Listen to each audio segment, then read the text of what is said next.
Hey guys, tonight we begin with the medieval royals who ruled kingdoms by day and floated peacefully through alternative realities by night. So before you get comfortable, take a moment, like the video and subscribe, but only if you genuinely enjoy what I do here. And let me know in the comments where you're tuning in from and what time it is for you. It's always fascinating to see who's joining us from around the world. Now, dim the lights, maybe turn on a fan for that soft background hum, and let's ease into tonight's journey together.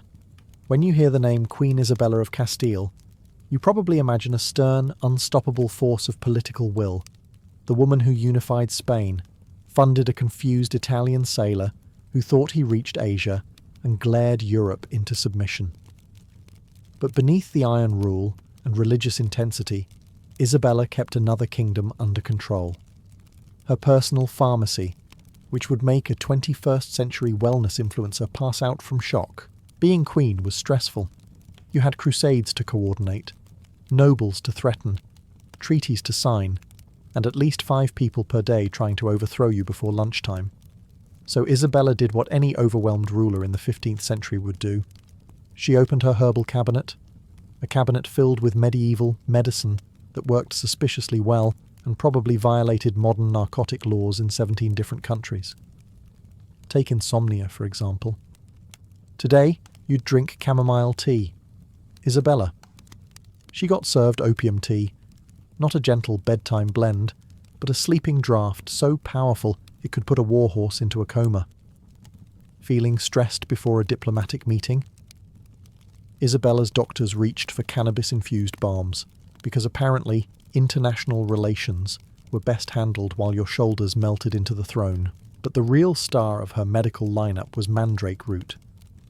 Medieval people believed mandrake screamed when pulled from the earth, excellent sign, could cure any ailment, less excellent, and could sedate even the most anxious monarch.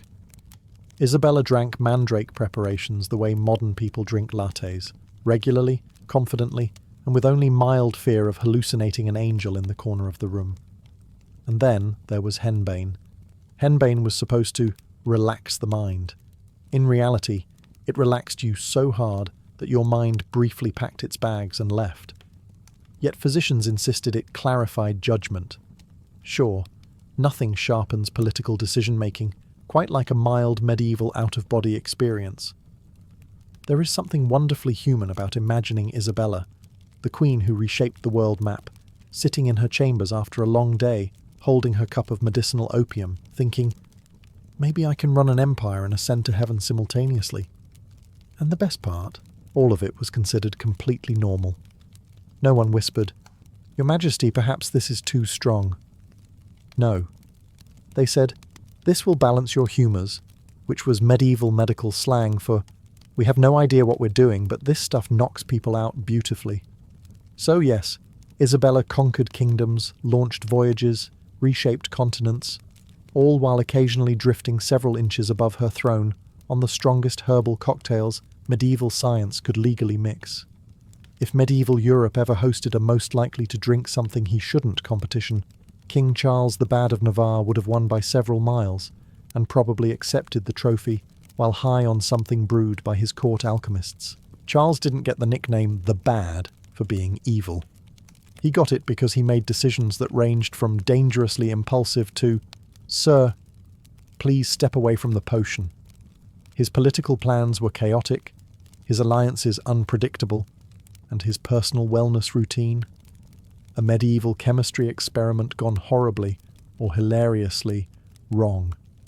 Where other kings relied on faith, discipline, or competent advisors, Charles trusted alchemy, the medieval version of science, but with much stronger personality issues.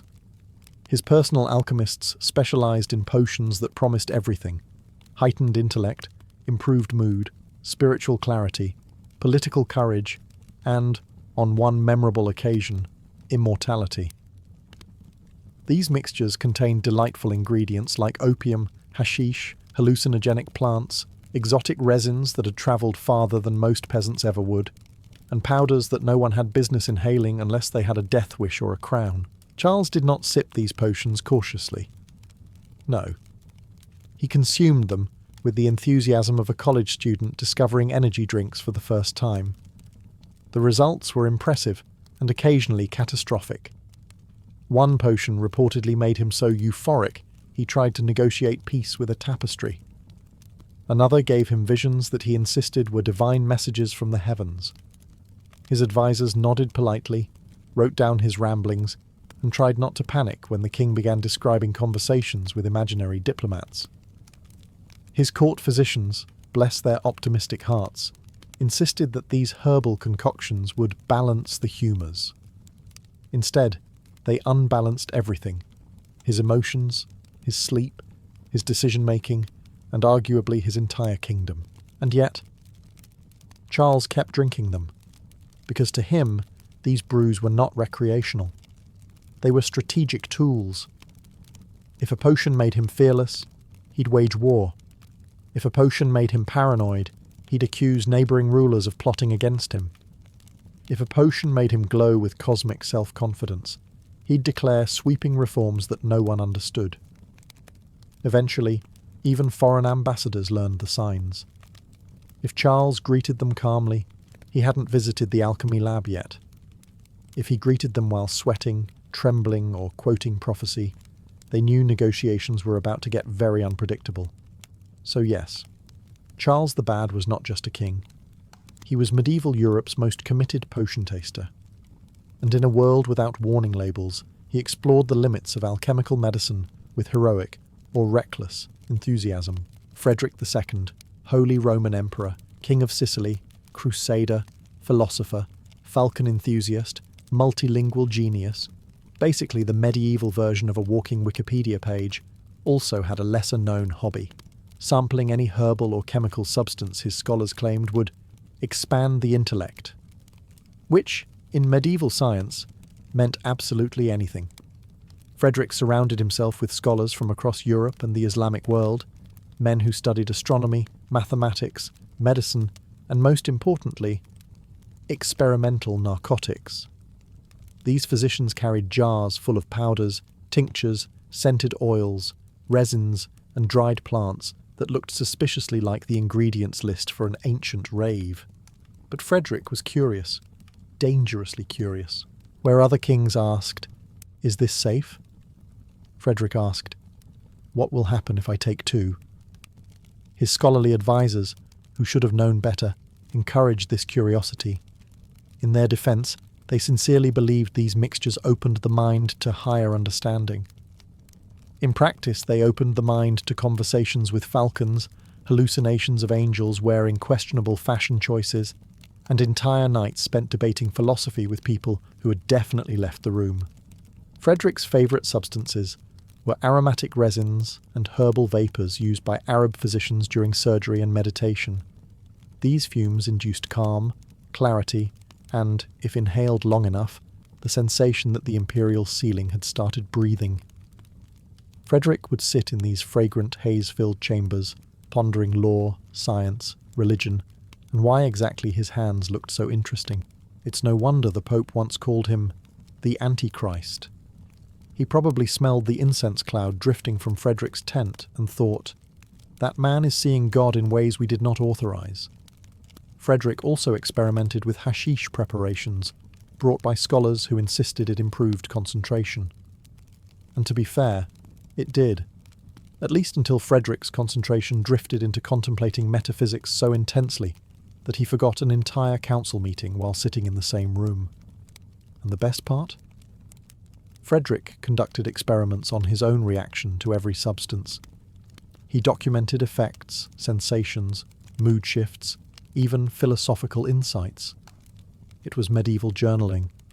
Except every entry probably began with, "Today I have discovered that time is fake." His court learned to adapt. If Frederick floated into a room, smiling with cosmic serenity, they knew not to bring up taxes. If he stormed in quoting Aristotle, they knew he'd tried a stimulant. If he wandered in slowly petting a falcon while muttering about the nature of existence, well, that was just a regular Wednesday. Frederick was brilliant, eccentric, unpredictable, and occasionally very, very high. If medieval courts had Yelp reviews, the Byzantine palace would have 5 stars for ambience, lighting, and absolutely overwhelming incense usage. And no one embraced this aromatic lifestyle more enthusiastically than Empress Theodora, a woman who ruled an empire, survived palace intrigue, and inhaled enough perfumed fumes to accidentally astral project during morning prayer. In Byzantium, incense wasn't a small accessory. It was a cultural obsession, practically its own branch of government. Palaces, churches, corridors, throne rooms, everywhere you walked, clouds of scented smoke swirled like the empire's version of mood lighting. Theodora loved these rituals. They were elegant, sacred, and occasionally strong enough to make you forget your own name. The fumes themselves? Not your gentle lavender spa oil. We're talking blue lotus resin, a known psychoactive. Opium gum, used to enhance contemplation. Cannabis oils, infused into burners as part of purification rites. And even incense from Persia and Egypt, so potent priests needed to open windows or risk floating out of their bodies mid-liturgy. Now, Theodora didn't inhale all this intentionally to get high. She inhaled it because it was everywhere. It was the palace equivalent of breathing. But when your palace air quality can be described as scented soup, effects are guaranteed. Picture Theodora sitting on her throne, receiving ambassadors from foreign lands. They enter the hall, eyes watering, noses overwhelmed, trying not to cough while a fog of psychoactive aromatics fills the air like a mystical smoke machine. Meanwhile, Theodora, accustomed to this every day, sits perfectly serene on the throne, exuding an aura of divine enlightenment. The ambassadors probably thought Byzantine emperors literally levitated. Her advisors often reported that Theodora entered states of heightened spiritual perception. Translation: the incense was working overtime, and court ceremonies were even stronger. Some rituals burned so many psychoactive resins that choir boys got dizzy, and monks saw halos around everything, including the furniture. Theodora participated with regal composure, occasionally receiving visions or prophetic insight. Whether these insights came from God, genius, or the vapours is still an open scholarly debate. In private, her bathhouse rituals involved herbal steam infused with narcotic flowers that relaxed the muscles, eased stress, and probably made the palace walls breathe slightly if you stared too long. So yes, Theodora ruled an empire with sharp political instincts and fierce intelligence. But she also spent years breathing an incense haze so thick it could double as medieval anesthesia.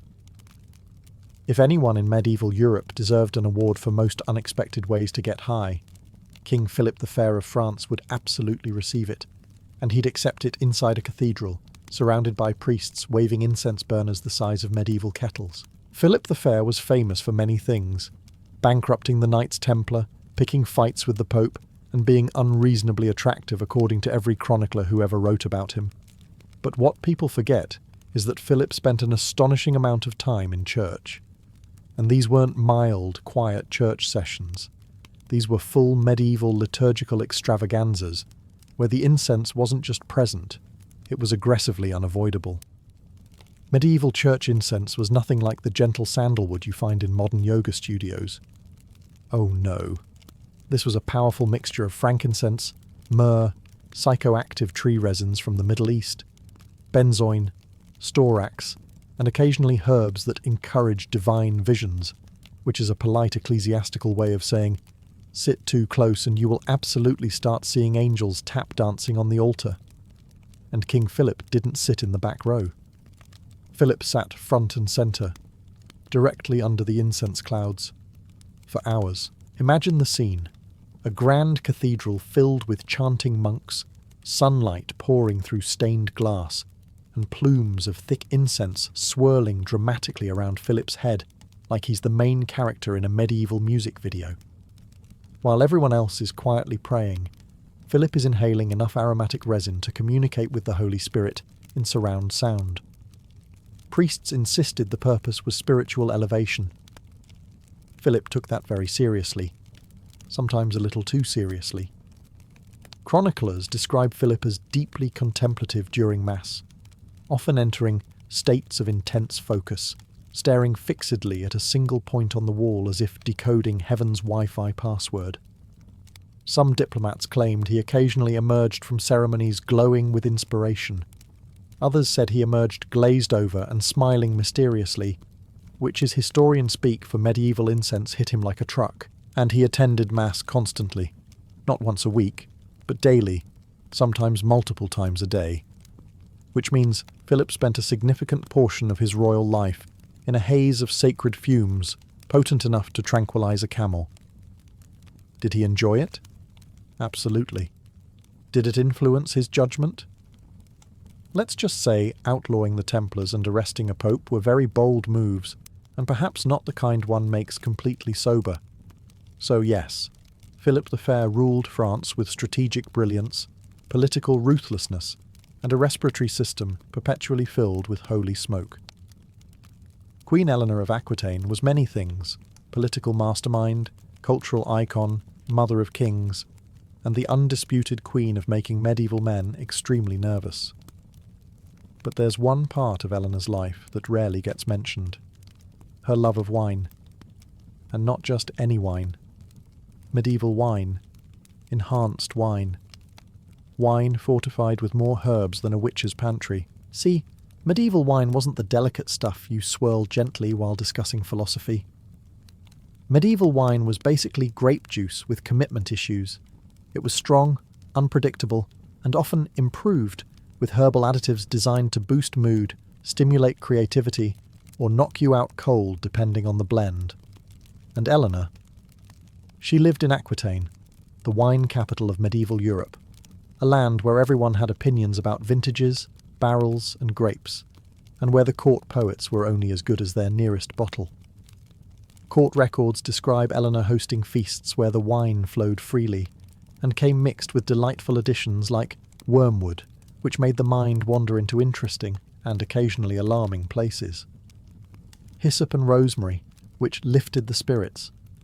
Poppy syrup, which guaranteed you would sleep like a blessed corpse afterward. Cannabis seeds, steeped in wine to encourage poetic invention, a medieval phrase meaning you will absolutely write something dramatic tonight. It wasn't recreational, it was courtly culture. A sophisticated excuse, really. Imagine a court poet nervously performing for Eleanor. She sits with her golden hair braided into a crown, sipping a goblet of herb-infused Aquitanian wine that could knock the armour off a Templar, nodding slowly as she evaluates whether the poem is brilliant, or if she just can't feel her face anymore. And the troubadours loved it. They claimed Eleanor's wine unlocked inspiration, which is medieval code for we drank something and started rhyming uncontrollably. Entire poetic movements were born because someone poured too much wormwood into the barrel. But Eleanor wasn't using these concoctions for escapism. She used them for strategy. A relaxed court is easier to control. A creatively inspired court produces better propaganda. And a mildly intoxicated diplomat is far easier to win arguments against. Plus, let's be honest, if you'd married King Henry II, you'd probably need a drink too. Eleanor's enhanced wine wasn't a weakness. It was a political tool, a cultural signature, and occasionally a spiritual journey. And through it all, she remained one of the most powerful and sharp-minded rulers of the medieval age, even if her wine occasionally had the kick of a small dragon. King Louis IX, later known as Saint Louis, had a reputation for being pious, disciplined, noble, charitable, and occasionally so spiritually elevated that people wondered if he was communing with angels or simply over-scented with medieval medicinal herbs. Spoiler. Probably both. Louis took religion seriously. Very seriously. Pathologically seriously. If holiness were a competitive sport, Louis would have won by such a margin the Pope would have to start drug testing. But medieval sainthood didn't just come from charity and crusading. It also came from medicinal concoctions cooked up by court physicians whose idea of help involved stuffing sedatives into anything that moved. And when Louis experienced stress, which was often because ruling France in the 13th century was basically living inside a non-stop group project, his doctors prescribed spiritual calming treatments. Translation: medieval herbal potions strong enough to make a statue blink. Lewis's medical lineup included poppy-based syrups, which monks labelled sleeping cordial, but which modern doctors would call please do not operate heavy machinery after drinking this. Valerian infusions, meant to quiet the mind, but also capable of quieting your ambition, personality, and probably a small village. Henbane extracts, which opened the mind to spiritual truths, usually right before closing the mind to basic motor skills. Myrrh and resin vapours, burned during devotions, thick enough to make the chapel look like a medieval rock concert. The result? Lewis often slipped into contemplative trances, so deep his advisors sometimes had to wave their hands in front of his face to check whether he was having a divine revelation or just extremely relaxed. Chroniclers, who were far too respectful to call their future saint medicated, instead described these episodes as periods of severe devotion, which is medieval historian code for the incense did something. His intense prayer sessions frequently lasted hours. He knelt motionless, eyes half closed, basking in clouds of resin smoke, whispering prayers, visions, or possibly recipe ideas. Nobody could hear him clearly over the incense burners hissing like medieval humidifiers. Foreign diplomats who attended these ceremonies reported feelings of euphoria, lightness, and holy dizziness. One ambassador admitted he forgot why he had come and simply joined Louis in prayer. The incense absolutely worked. But here's the twist. Lewis's judgment remained sharp. His administrative decisions were famously fair, his justice system admired, and his reforms lasting. So either the herbs sharpened his saintly instincts, or he was the only man in history to run a country from inside a mildly narcotic haze, and still do it better than his sober rivals. In the end, Louis didn't get high for pleasure. He got high for God, which in medieval Europe was the most respectable excuse imaginable. Emperor Basil I began life as a stable boy, rose to power through charm, talent, and one very suspicious series of promotions, and eventually ruled the Byzantine Empire with the confidence of a man who absolutely believed God was on his side. And to be fair, Basil was often on his way to feeling divine, thanks to one of the empire's most beloved psychoactive imports, blue lotus. Blue lotus, a fragrant Egyptian flower, had been used for centuries in rituals, medicine, and elevated social gatherings, which is historian speak for the ancient world's favourite mild hallucinogen. Basil adored it, not because he wanted to party, but because the palace absolutely drowned in the stuff. Incense braziers, bathhouses, perfumed oils, ceremonial garlands. The blue lotus was everywhere, turning Basil's daily routine into a pleasantly floaty sensory experience. Imagine waking up as emperor. You step into your bath, blue lotus steam. You walk through the palace, blue lotus incense. You sit on your throne, attendants waving fans dipped in blue lotus oil. By lunchtime, Basil wasn't just emperor. He was gently levitating emotionally, spiritually, and probably politically. Chroniclers say Basil had a serene composure and a calm authority. Of course he did.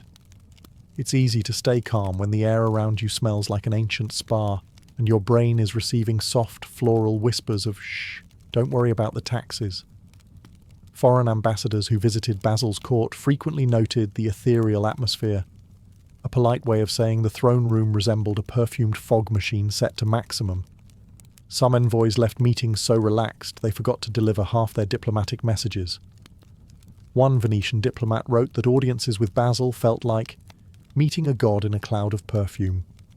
Translation: the fumes hit him harder than expected. Did Basil intentionally seek out these effects? Hard to say. Blue lotus was culturally embedded in Byzantine ritual, especially among the elite. In bathhouses, the heated air infused with lotus oil created a dreamy haze, perfect for discussing politics, philosophy, or which general needed to be fired next.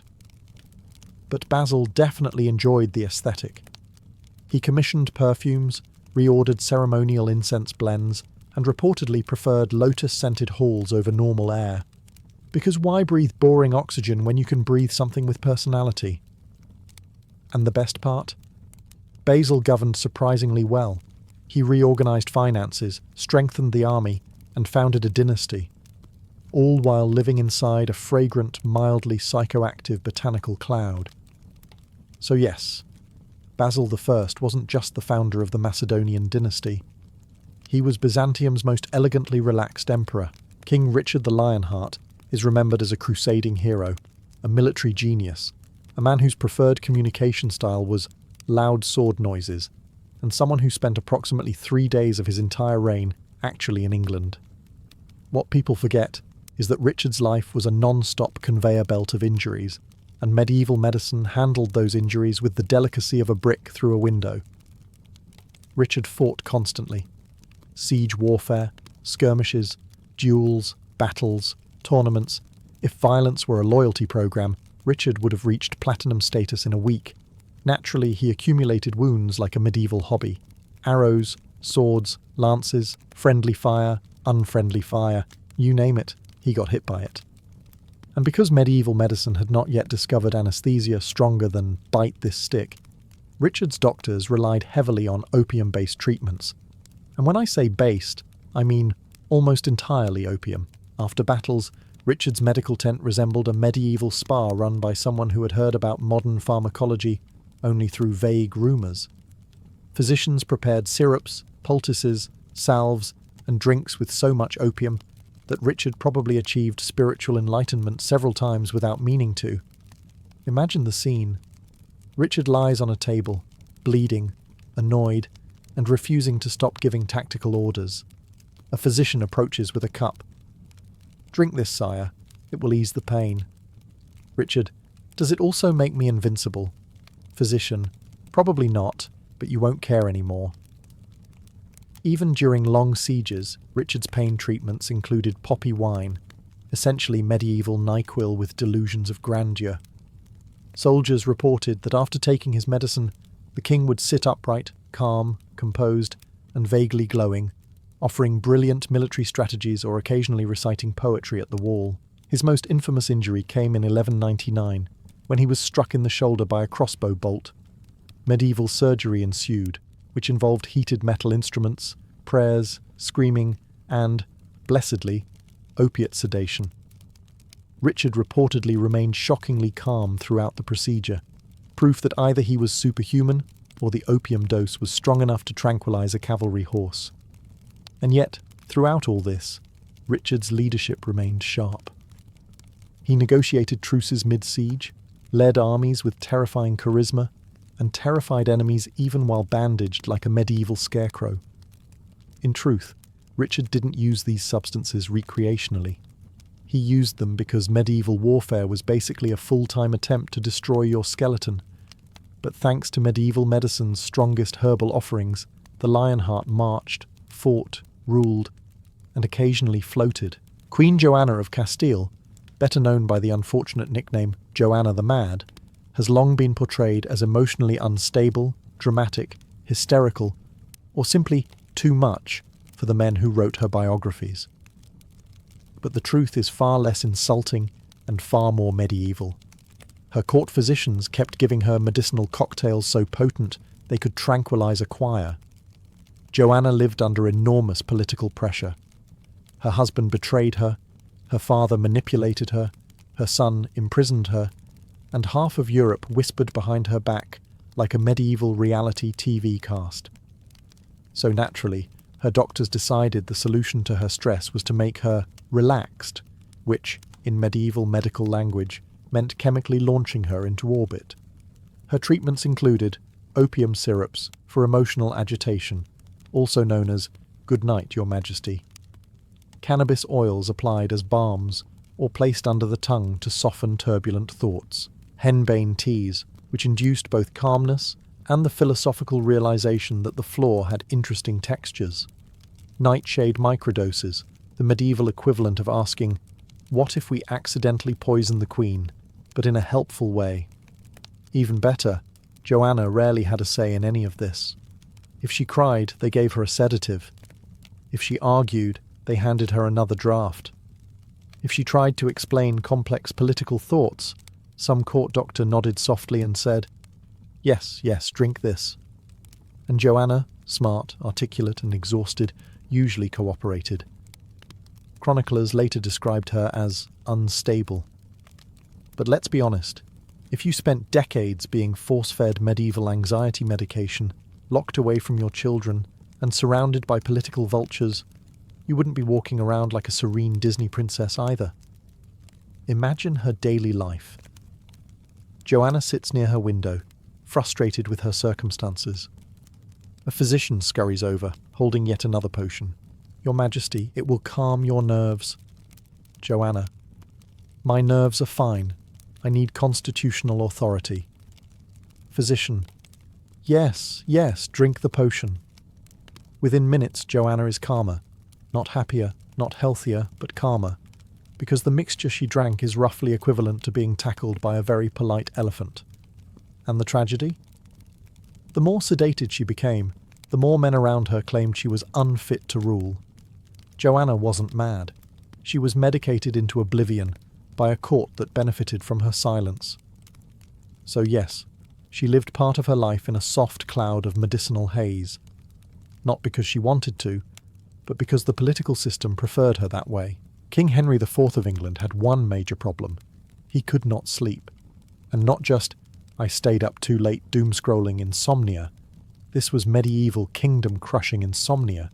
The kind where a king stares at the ceiling for 8 hours thinking about rebellions, unpaid soldiers, and whether God is mad at him personally. Fortunately, or unfortunately, Henry's doctors were determined to help. And medieval physicians believed that when the mind cannot rest, you must blast it into rest using substances so aggressive they could knock out a cathedral. So Henry was given a rotating menu of medieval sleeping aids, including poppy milk, a thick white opiate mixture that monks described as a blessing, and modern pharmacists would describe as, please absolutely do not drink this. Mandrake wine, brewed from a root believed to scream when dug up, always a great sign for medicinal safety. Henbane sleeping draughts, capable of inducing calm dreams, chaotic dreams, or occasionally no dreams because you skipped straight to unconsciousness. Valerian and lavender steeped ale, for nights when they pretended to be gentle. Imagine being Henry.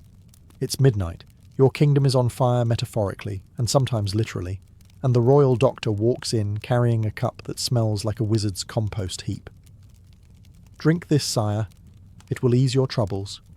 Henry. Will it? Doctor. I have no idea, but you will definitely stop complaining. And the potions worked, sometimes too well. Chroniclers noted Henry often fell asleep at awkward moments, during council meetings, during mass, and once reportedly during an argument about taxation, which honestly might have been intentional. But these weren't peaceful, serene naps. Medieval sedatives hit like a trebuchet.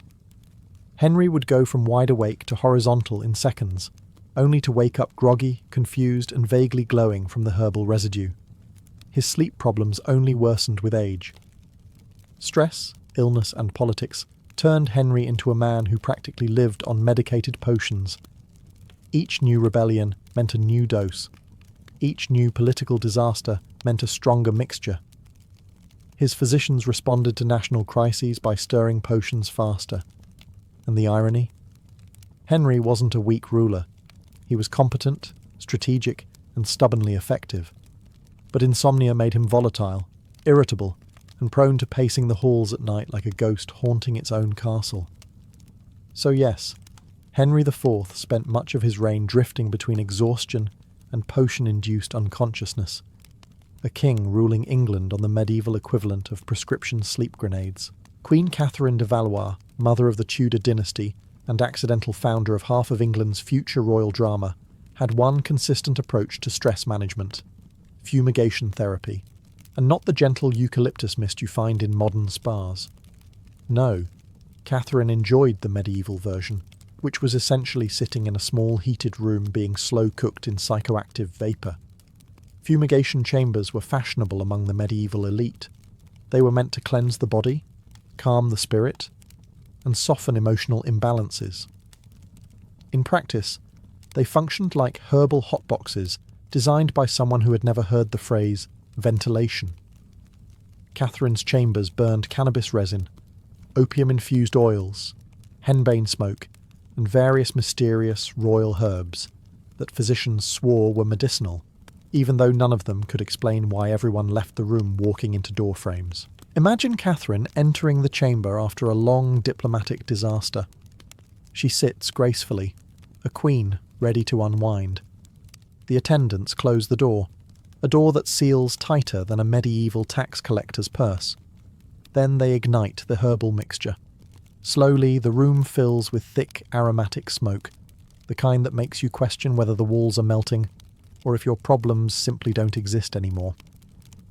Within minutes, Catherine is experiencing relief, which is medieval medical language for Your Majesty, you probably won't feel feelings for at least 2 hours. Her physicians wrote lovingly about how the fumes loosened the humours, relaxed the womb, and freed the mind from sorrow. Modern translation: we invented aromatherapy but accidentally made it narcotic.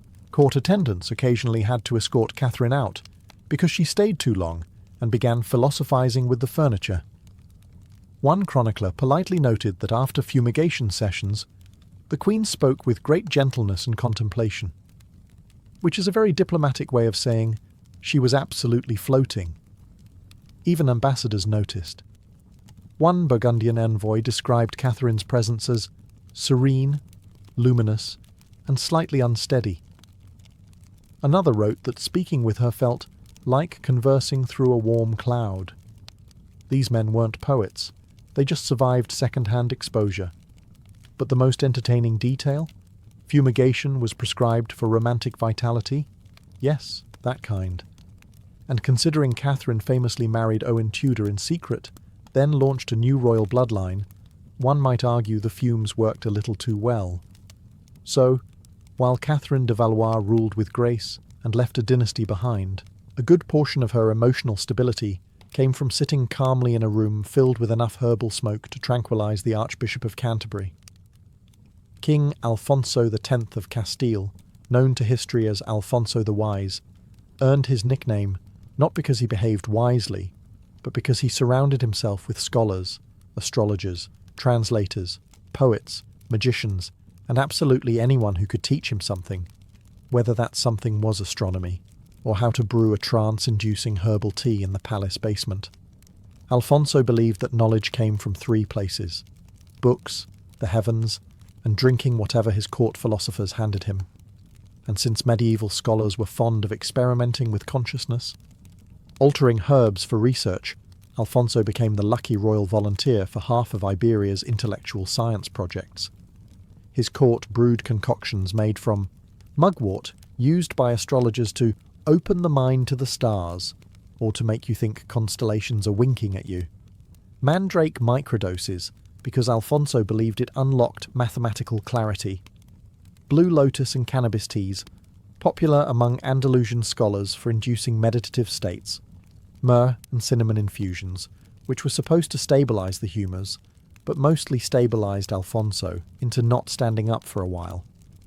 If you walked into Alfonso's palace on a typical evening, you'd find a group of scholars sitting cross-legged on cushions, passing around scrolls and herbs in equal proportion, while Alfonso took detailed notes like a man preparing for an exam assigned by God. He wasn't getting high for fun, he was getting high for research. Imagine him listening to a scholar describe a new herbal blend.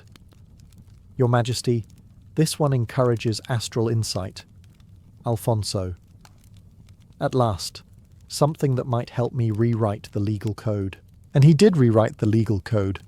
Spain's most influential medieval law book, the Siete Partidas, was developed during this era of mystical scholarship. Some of those laws are so philosophical that you can absolutely tell someone was sipping something herbal while drafting them. Alfonso also studied astrology with such devotion that he held nighttime sessions under the stars, often after drinking vision wine, a mixture strong enough to make anyone think they understood planetary motion. And honestly, his astronomical tables were shockingly accurate, proof that either the herbs worked, or medieval Spain ran on pure chaotic genius. Foreign visitors described Alfonso as deeply contemplative, intensely focused, and occasionally lost in thought for long intervals. Translation: the king tried another experimental tea and is now communicating with Jupiter. But here's the thing. Alfonso was brilliant. He wrote poetry, commissioned translations, advanced science, unified legal systems, and preserved ancient wisdom. He just happened to do it while occasionally hovering at the outer edge of consciousness. Empress Irene of Byzantium was many things: shrewd politician, occasional usurper, enthusiastic blinder of rivals. But she was also a woman who spent so much time surrounded by incense that her entire reign might as well have taken place inside a perfumed fog bank. If you've ever walked past an overly enthusiastic incense booth at a festival, imagine that. But make it imperial policy. Byzantine religious and political life revolved around ceremonial incense, and Irene took those ceremonies seriously. Very seriously. Her court burned mountains of the stuff. Frankincense from Arabia, myrrh from Ethiopia, storax, benzoin, resin from distant mountains, and, depending on the ritual, herbs known for their vision-enhancing effects. In the 9th century, vision-enhancing is code for "Your Majesty, you may see God," or something that vaguely resembles him. When ambassadors visited, Irene ensured they encountered a majestic haze of fragrant smoke so thick it could hide an entire infantry unit. Diplomats walked into her throne room blinking, coughing politely, and trying not to trip over furniture they could no longer see. Meanwhile, Irene sat perfectly poised in the centre of this aromatic hurricane like a serene, slightly glowing deity. Chroniclers describe her as radiant, spiritually elevated, and calm beyond earthly worry. Yes, that's what happens when you spend your days marinating in incense capable of numbing half the nervous system. She probably handled political stress the same way a spa client handles hot stones, with quiet resignation and mild hallucination. Her private chapel was even more intense. Irene loved long devotional sessions, which involved chanting monks, candlelight, and incense burners that didn't just waft. They erupted fumes like volcanoes specially designed to bless you. Priests swung censers in wide arcs, filling the room until theology became a full-body experience. One monk wrote that Irene's prayers were accompanied by visions.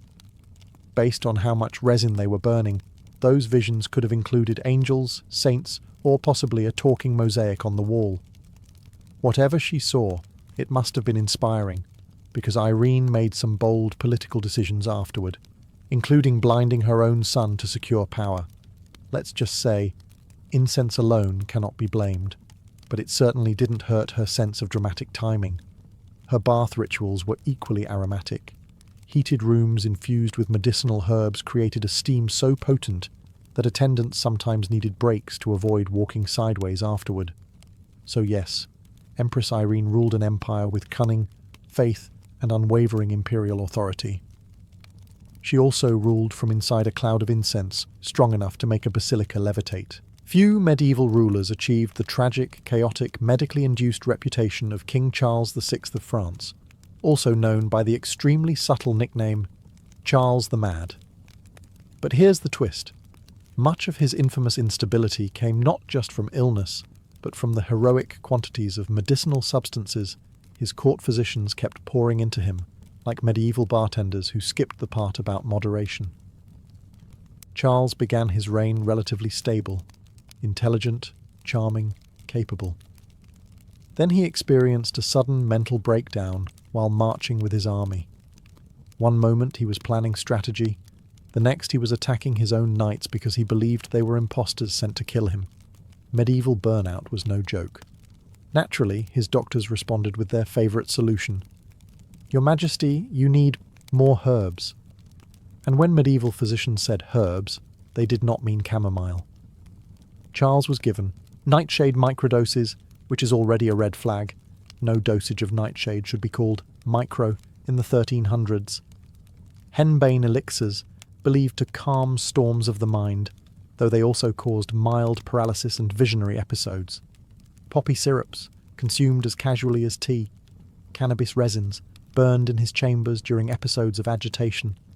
Myrrh and resin vapours, because if it worked for priests, maybe it would work for France's most stressed-out king. The intentions were noble. The results were mixed. Imagine Charles pacing through the palace, mid-episode, convinced he was made of glass.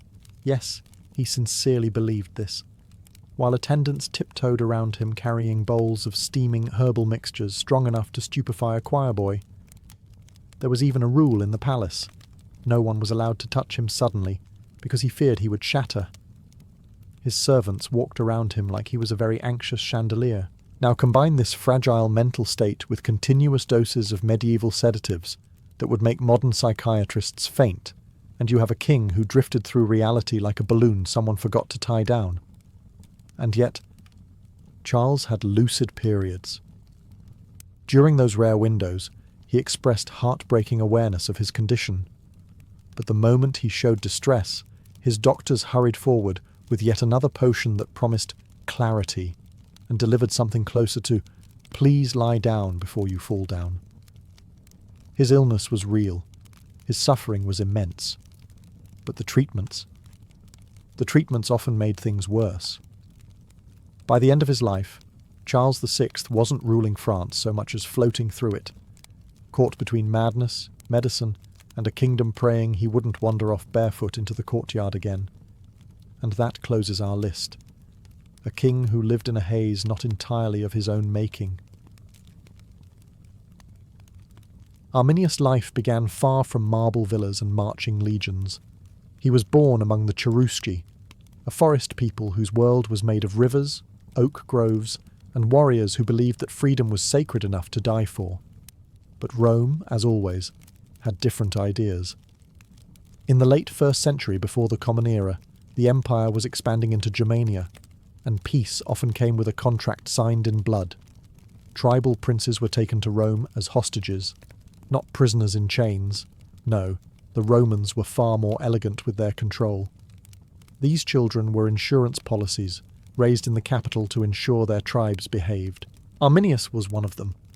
Imagine being 8 years old and led away from your homeland, watching your mother vanish behind the tree line as Roman cavalry escorted you south. You're not shackled, but you understand perfectly well that you're not going home anytime soon. To the Romans, this wasn't cruelty, but strategy. If the boy grew up Roman in taste, loyalty, and ambition, he would return as a collaborator. A German body, but a Roman mind. In Rome, Arminius learned Latin, philosophy, warfare, and the subtle art of being useful to an empire that considered his people uncivilized. He dined with aristocrats, studied under generals, and observed how power was created, commanded, and enforced. He wasn't treated like a barbarian. Ironically, he was treated too well. Rome made sure its hostages were comfortable, educated, and flattered, because comfort is the softest kind of chain. Still, even as he absorbed Roman tactics and etiquette, the contrast must have gnawed at him. Here he was, a young noble of the Cherusci, listening to Roman instructors mock the tribes of Germania as primitive brutes, the same tribes who had sent their children as hostages to avoid annihilation. The same tribes who still whispered Arminius' name at winter feasts, unsure if he was even alive. By the time he reached adulthood, Arminius was no longer simply a German prince. Rome had crafted him into a knight of the equestrian order, a trained commander, loyal, in theory, to the emperor, fluent in Latin, disciplined in Roman military doctrine, and fully aware of how legions lived, marched, and died. Rome believed it had shaped him. Rome believed it had tamed him. What it had actually done was far more dangerous. It had taught Arminius exactly how to destroy it. When Arminius reached adulthood, Rome considered him one of its own, or at least close enough to pass in uniform. The boy taken from the forests of Germania had become a polished officer of the Roman auxiliary forces, a knight in the equestrian order, and exactly the kind of foreign-born commander Rome loved to parade as proof of its civilizing mission. Arminius wore the Roman cloak, carried the Roman sword, and rode beside generals who assumed he admired everything the empire represented. And to be fair, Rome had given him power. Real power. As a commander of auxiliary cavalry, Arminius fought in campaigns along the Danube, putting down rebellions and testing his skill against enemies who did not yet know his name. He learned how legions deployed across open fields, how Roman engineers fortified camps overnight, how officers relayed orders, and, perhaps most important, how overconfident Roman commanders became when facing people they considered inferior. Every victory Rome gained taught Arminius something. Every battle honed his instincts. He even earned citizenship and the coveted equestrian rank from Emperor Augustus himself, a badge of honor Romans would have killed for. From the outside, Arminius looked like the poster child for assimilation, a barbarian turned Roman, a success story of imperial ideology. He could sit in Roman banquets, quote Roman poets, and still command soldiers without anyone questioning his loyalty. But Rome had made one miscalculation. They thought Arminius had forgotten where he came from.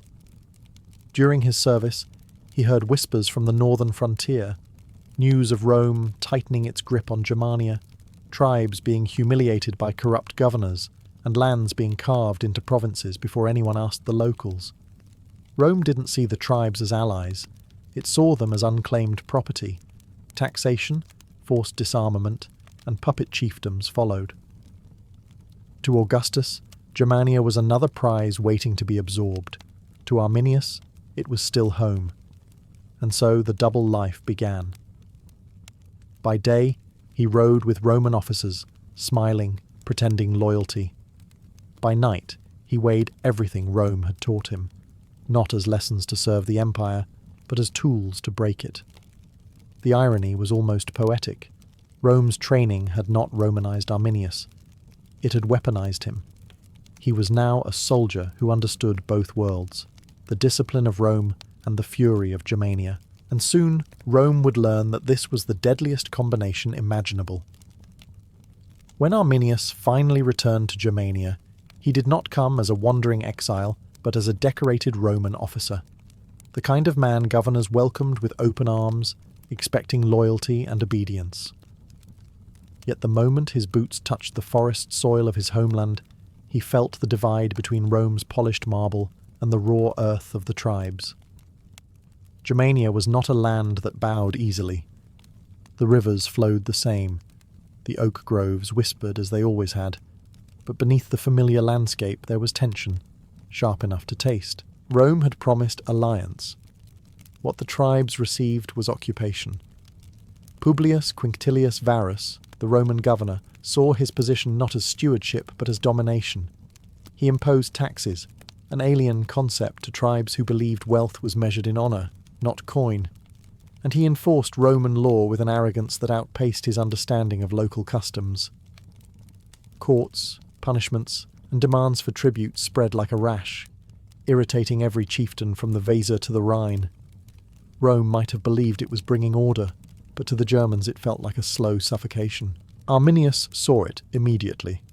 The chiefs who greeted him did so with pride, but also quiet desperation. These were men who had once stood tall beside his father, yet now they whispered their complaints in shadows, fearful of Roman spies. They asked Arminius what he had seen in the capital. Was Rome truly unstoppable? Was resistance hopeless? His answers were careful, measured, never revealing the fire already building inside him. Varus, blind and complacent, admired Arminius. Here was a German who spoke perfect Latin, who had fought Rome's battles, who understood Roman discipline. In Varus's mind, Arminius was an asset, a bridge between cultures, someone who could help pacify the region. He had no idea that Arminius was studying him, not with loyalty, but with calculation, because Arminius knew what the Germans could not yet admit. Rome did not negotiate. Rome absorbed. Today it was taxes and courts. Tomorrow it would be disarmament, labour conscription, and hostages taken generation after generation. His people were on borrowed time. Germany needed a leader, not a diplomat, not a negotiator, a strategist. Someone who understood Rome from the inside. And Arminius realized, with a clarity that reshaped the course of history, that he was the only man who could fill that role. Rome had returned him to his homeland. They had no idea he came carrying their doom. Arminius understood that revolutions don't start with shouting. They start with listening, quietly, patiently, until every complaint, every insult, every wound inflicted by the occupying force reveals a pattern. So he travelled from tribe to tribe, attending councils, drinking at feasts, and sitting beside chieftains who had grown bitter under Roman rule. Some had sons conscripted into auxiliary forces, others had lost land to Roman administrators. A few simply hated the idea of answering to men who wore skirts made of metal plates. But all shared one truth. The tribes of Germania had never been more united in their anger. The problem was fear. Rome looked invincible.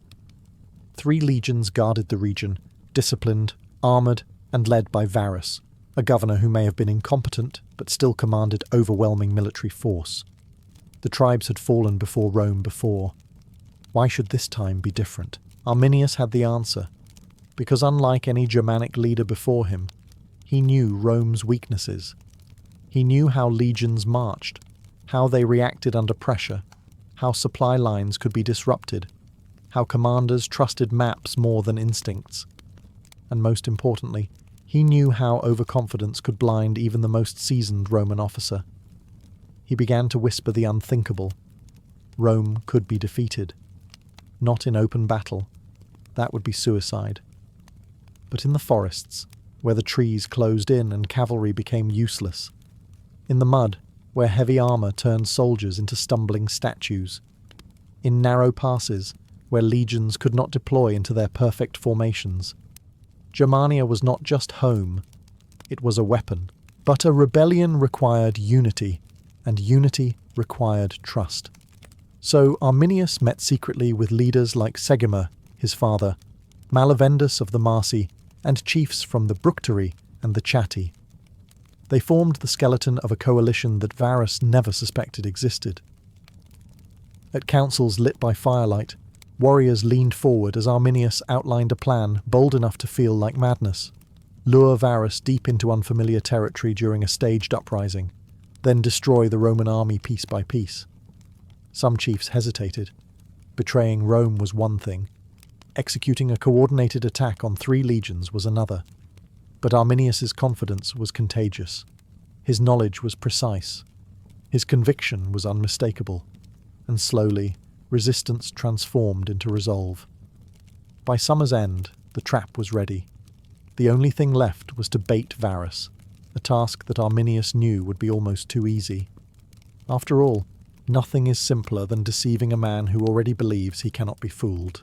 Arminius had spent enough time around Roman governors to know one universal truth. The more incompetent the official, the more convinced he was of his own genius. Publius Quinctilius Varus was the living embodiment of this rule. Augustus had sent him to govern Germania as though he were relocating a tax accountant to a distant office. Varus expected paperwork, not warfare. He believed the Germans merely needed a firm Roman hand, preferably his own, to civilize them. And because arrogance rarely travels alone, he also believed Arminius was his loyal ally. This was the weakness Arminius intended to exploit.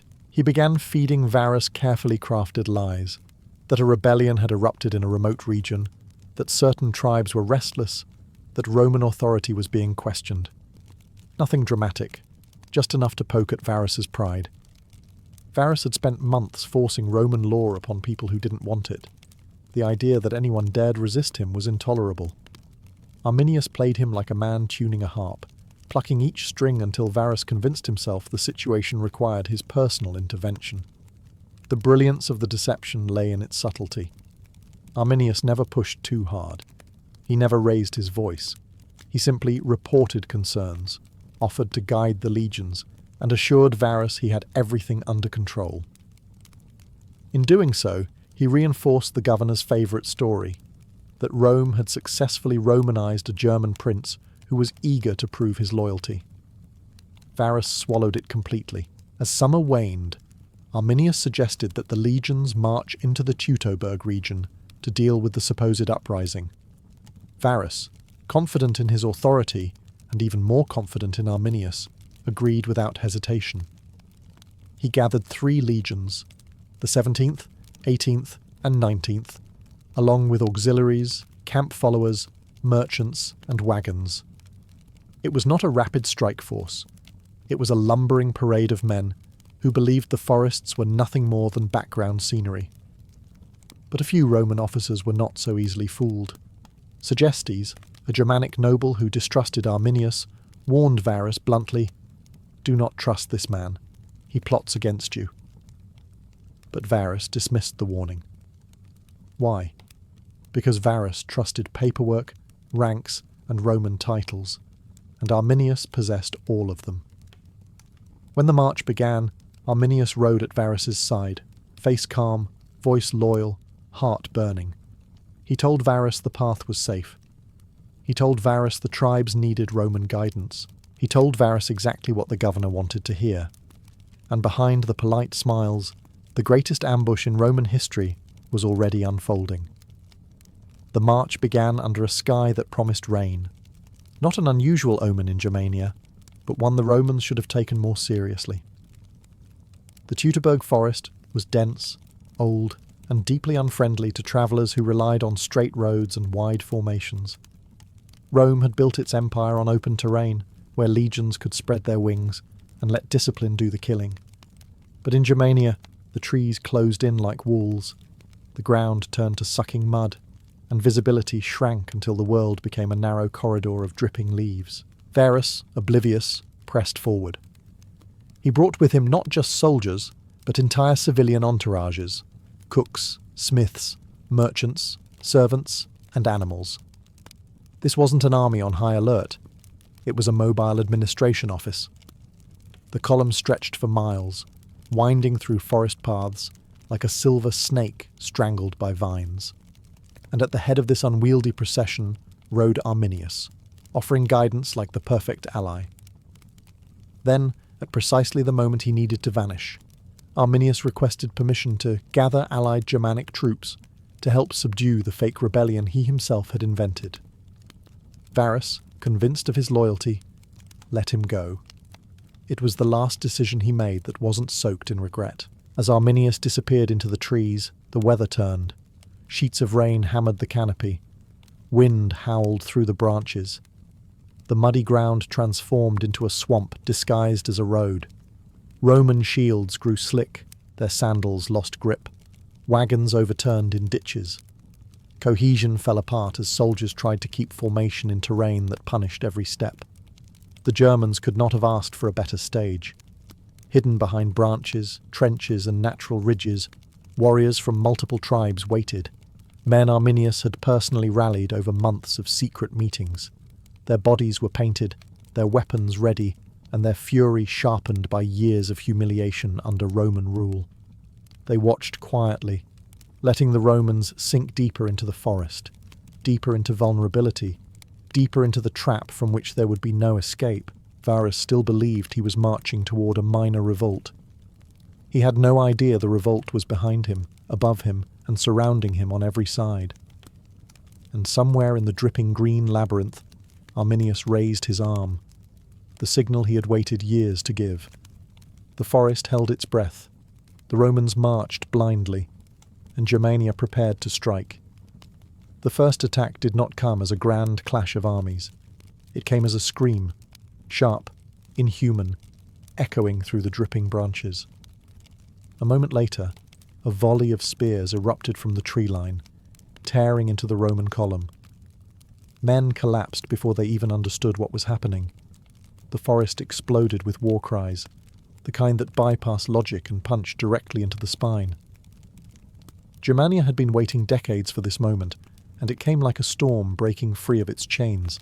The Romans, trained for open-field combat, scrambled to form ranks, but the terrain betrayed them. Centurions shouted for order, but their voices drowned beneath the shrieking wind and the pounding rain. Shields were useless against javelins thrown from above. Swords were too short to reach foes who struck and vanished into the woods. The forest was not a battlefield, it was an execution chamber. Arminius's warriors struck from all sides, disappearing as quickly as they appeared.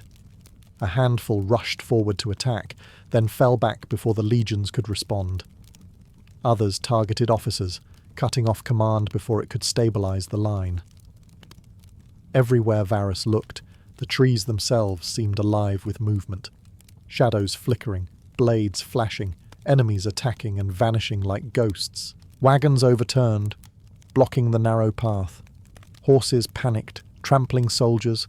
Supply mules broke free and scattered into the forest. And as confusion spread, the rain intensified, turning the ground into a sucking mire that pinned Roman sandals like traps. Discipline, Rome's greatest weapon, dissolved into clumps of terrified men fighting in isolation. Varus attempted to regroup, calling for a fortified camp. But building defences in the midst of chaos proved nearly impossible. And while the Romans dug trenches and erected makeshift walls from shields and debris, Germanic warriors continued their harassment, raining spears into the half-built camp until nightfall. When darkness came, it offered no relief. The Romans huddled together, soaked, trembling, listening to the taunting shouts from the forest. Germania had not just attacked, it was savouring the moment. Warriors sang victory songs, drums echoed like thunder. To the Romans it sounded like the forest itself was celebrating their doom. Varus tried to maintain the illusion of control, but even he saw the truth. They were not fighting an enemy. They were being hunted. And Arminius, the man he trusted, was the hunter leading them into the abyss. By dawn, the Romans were no longer marching. They were fleeing in slow motion. Exhaustion clung to them like wet cloth. The makeshift camp they abandoned behind them looked less like a military fortification and more like the remnants of a disaster site. Varus tried to restore order, but his voice had lost its authority. Men looked at him not as a general, but as a man who had led them into a nightmare and had no idea how to lead them out. Arminius, meanwhile, had returned to his warriors, no longer hiding his allegiance. His calm Roman exterior was gone, replaced by a Germanic war leader whose knowledge of Roman tactics now guided the destruction of 3 entire legions. He divided his forces into flexible bands, each assigned to choke points along the Romans' escape route. Every ravine, every slope, every bend in the forest had been chosen in advance. Germania itself had become a trap, designed by someone who knew exactly how Roman formations needed to move, and how to stop them from moving at all. As the Romans attempted to advance, the path narrowed into a ridge flanked by steep drops. It was here that the next wave crashed down. Germanic warriors rolled boulders and felled trees, crushing ranks and sealing off retreat. Javelins rained down again, but this time the Romans were too tightly packed to maneuver their shields. Screams ricocheted through the chaos as soldiers toppled into the ravines, slipping in mud slicked with blood. Varus ordered the legions to break out, but his commands dissolved into panic. The 17th fell into disarray first. Its eagle standard, the soul of the legion, was lost in the melee. When a Roman legion lost its eagle, it usually meant annihilation. Here, it was simply the first omen. The 18th suffered next, collapsing under relentless assaults from above. Entire cohorts were pinned against the slope, unable to climb, unable to fight, unable to escape. The Germans attacked with ferocity sharpened by years of humiliation, each blow a rejection of Roman domination. As for the 19th, it was surrounded, cut off, and slowly strangled by successive ambushes. A legion trained to fight in open fields now died in fragments, scattered through dripping forests that turned every tree into a spear, every shadow into a killer.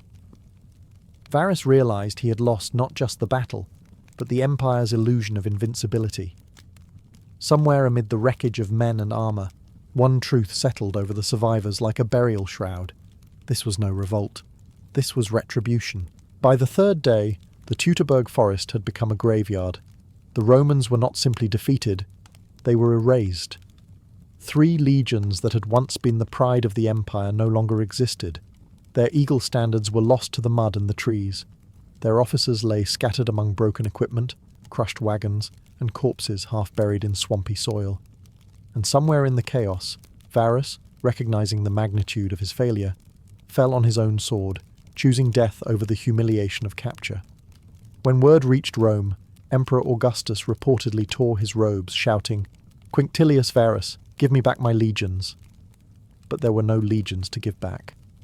Arminius had not won a battle. He had torn a hole in Roman history that would never fully close. For the Germans, the victory was earth-shaking. Tribes that had once squabbled over pasture land suddenly stood united in triumph. Arminius was hailed as a liberator, a man who had done what no one believed possible: humiliate the greatest military power in the known world. The forest where the ambush took place became sacred ground, proof that cunning and courage could triumph over imperial arrogance. And yet victory carried its own burdens. Arminius was no longer simply a military commander. He was a symbol, and symbols attract rivals. Some chieftains feared he aimed to make himself a king, the very thing Germans traditionally despised. His uncle Segestes, long hostile toward him, denounced him repeatedly to Rome and encouraged internal opposition. Political fractures began to reopen. Tribal leaders who had united against Varus now returned to their old grudges, their temporary alliance dissolving under the weight of personal ambition. Rome, though wounded, was not broken. Germanicus, famed general and adopted son of Emperor Tiberius, launched multiple campaigns to avenge the Teutoburg disaster. He defeated Arminius in several open battles, recovered some of the lost eagle standards, and proved that Rome still had teeth. But even Germanicus could not fully conquer Germania. The land was too wild, and the tribes too scattered. Arminius survived Rome's reprisals, but not his own people. His power frightened rival nobles, who saw in him the shadow of monarchy. In 21 CE they assassinated him, a liberator slain not by invaders, but by the very leaders he fought to free. Arminius died at 37, but his legacy endured. The man who stopped Rome and ensured Germania would never be a Roman province. When Qin Shi Huang finally unified the warring states in 221 BCE, he was not content with merely ending centuries of bloodshed. He wanted to remake China itself, its laws, its infrastructure, its identity, and its borders. And he wanted those borders to stay quiet. The northern frontier, however, had no interest in cooperating. Beyond the cultivated fields and newly conquered towns lay the steppes, home to the Xiongnu, horsemen who rode like the wind, raiders who appeared and vanished before infantry could form ranks, and enemies who refused to recognize the concept of a fixed frontier. For generations, these northern nomads had harassed the states of Zhao, Yan, and Qin. Their cavalry could cross vast distances in a day, burning settlements and seizing livestock. Now that the first emperor ruled a united land, he had no patience for an enemy that didn't respect walls, or the men who built them. His solution was ambitious, brutal, and terrifying in scale. He ordered the linking and reinforcement of the old border fortifications built by the defeated states. What once were scattered defensive lines would become a single, continuous barrier stretching across mountains, deserts, and wilderness. The idea wasn't entirely new. The states of Qin, Zhao, and Yan had already experimented with walls centuries earlier.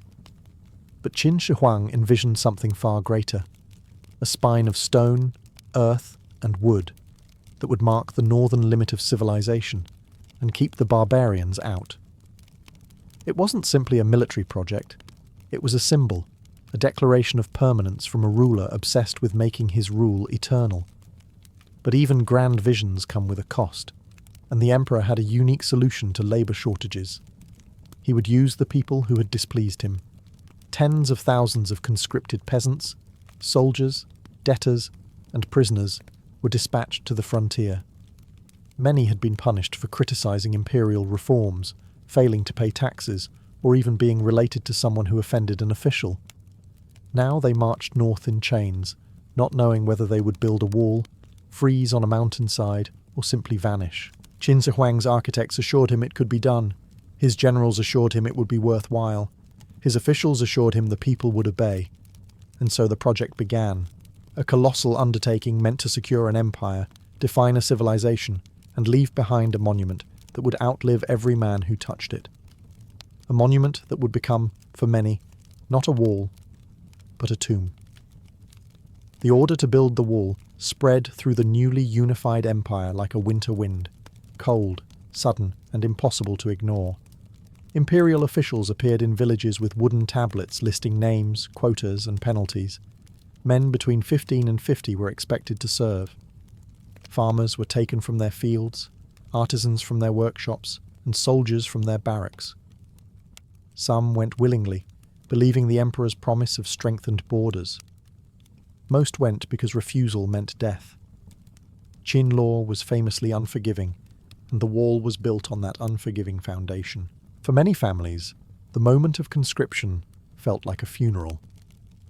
Mothers watched their sons depart, knowing the northern frontier was a place where even seasoned soldiers feared to tread.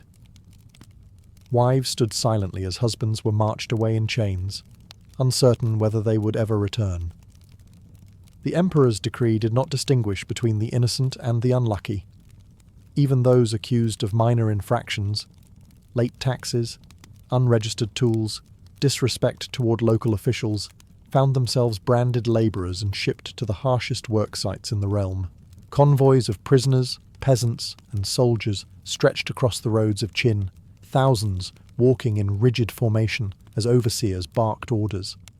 They carried little more than basic tools: wicker baskets for earth, crude chisels for rock, and wooden poles for scaffolding.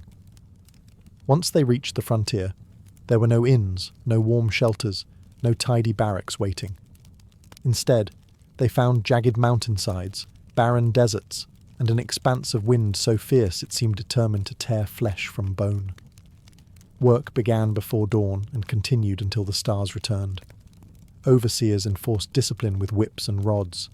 Food was meagre, often nothing more than millet gruel, while water had to be hauled from distant streams or melted from snow.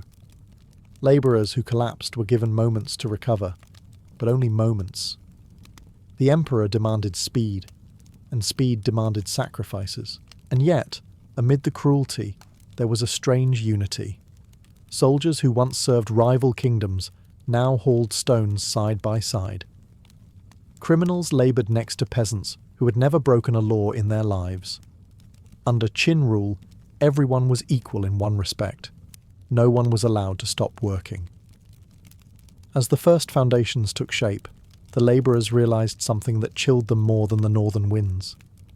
This was not a temporary project. This was their life now, for months, years, or however long their bodies survived.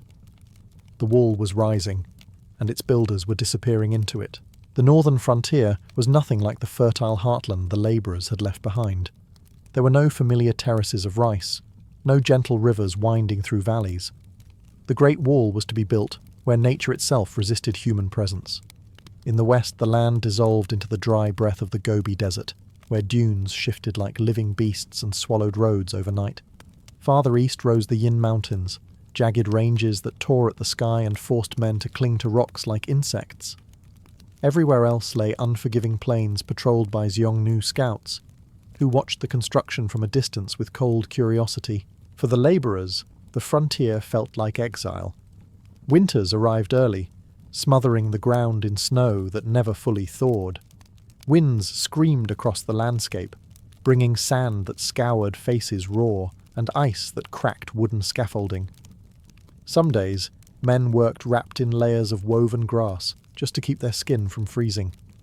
Other days, they laboured shirtless under blistering summer heat, their sweat evaporating faster than it formed. Shelter was a luxury they rarely enjoyed. Camps were little more than fabric tents, weighed down with stones or caves carved hastily into cliffs. Fires were small and precious, fueled by the few shrubs or branches the land grudgingly offered. At night, the howl of wolves blended with the groans of exhausted men, a chorus of suffering that echoed across valleys. Those who died during the walk north were left beside the roadside. Those who died during construction were often buried beneath the nearest mound of earth, sometimes without ceremony, sometimes without even pausing the day's work. Yet, the danger wasn't only nature. The Xiongnu lurked like shadows on horseback, watching the progress of their enemy's new barrier. They launched sudden raids on supply convoys, cut down stragglers, and sometimes circled the work sites just close enough to taunt the workers with shouts and arrows. Work would halt only long enough for Qin soldiers to chase the attackers off, and then the overseers would force the exhausted labourers back into their lines. But the harshness of the frontier served the emperor's purpose. Here, no one could escape. Here men disappeared without a trace, their names fading into the wind. And here, in this crucible of ice, sand and stone, the first true segments of the Qin wall began to rise, a monument to power, built in a place where human endurance was stretched to its breaking point. The Qin Empire did not possess modern cranes, iron machines, or mathematical surveying tools for large-scale construction. What it had instead were human bodies, thousands upon thousands of them, and a ruler whose will was unyielding. The methods for building the wall varied depending on the terrain, but they all shared one truth. Every metre required immense, back-breaking labour. In the deserts and plains, the builders used a technique called rammed earth, layering soil, gravel, and clay between wooden frames. Teams of men beat the mixture with heavy wooden rammers, their rhythmic thudding echoing across the landscape like the heartbeat of a great beast. This method produced walls dense enough to resist the weather and tall enough to intimidate raiders. But the work was punishing.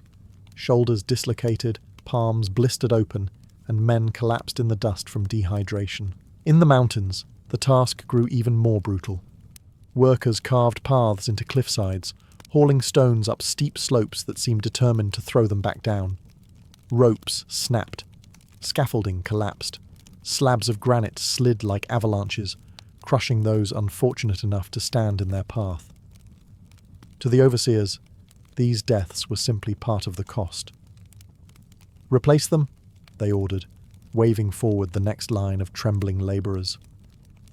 Carts drawn by oxen carried materials across treacherous terrain, but often the paths became too narrow, too steep, or too muddy. When animals could go no farther, men replaced them, pulling, pushing, dragging loads with ropes dug into their shoulders until their skin tore. Every sound in the air was a blend of grunts, shouted orders, cracking whips, and the relentless pounding of rammers. Despite the suffering, the wall grew steadily. Watchtowers rose above the landscape, providing beacons from which soldiers could scan the horizon for the dust trails of Xiongnu riders. Trenches were dug. Barracks were built. The wall began stitching itself across the frontier like a scar, marking the border between the civilized world and the wild. But for the men who built it, the wall was not a marvel of engineering. It was a chain, and every stone, every handful of earth, every timber hammered into place carried the memory of someone who had fallen along the way. The emperor saw progress. The overseers saw discipline. The workers saw only one truth. This wall demanded more than labour. It demanded lives. As the wall stretched farther across the frontier, the cost in human life became impossible to hide. Though the Qin state did not bother trying. Death was an expected expense. Officials recorded supplies, tools and measurements with meticulous precision, but they rarely recorded the dead. A man who collapsed from exhaustion was replaced before his body cooled. A man buried in a landslide became part of the earthwork. Illness spread through the camps with terrifying speed: dysentery, fever, frostbite, and infections from untreated wounds. For many labourers, survival became less likely than death. Food shortages were constant. The frontier could not sustain large populations, and the empire struggled to transport enough grain across long distances. When supplies ran low, soldiers ate first, overseers ate second, the workers ate last, if anything remained. Some labourers boiled grass into a bitter soup. Others chewed on leather straps to trick their bodies into thinking they were fed. Men weakened quickly, and the weaker they grew, the more likely they were to become casualties of the next day's labour. Punishments were brutal and public. A man who slowed down the workforce could be tied to a post and whipped until he could stand again, or until he could not. Those accused of sabotage, disobedience, or escape attempts faced execution on the spot. Their bodies were sometimes buried under the wall itself, not out of ceremony but convenience. Whether this was truly entombment in the wall or simply careless burial, the effect was the same. The wall became a grave for countless unnamed souls. Despite the harshness, rumours spread among the workers. Some believed that the emperor intended the wall to last forever, not just as a military defence, but as a monument to his reign.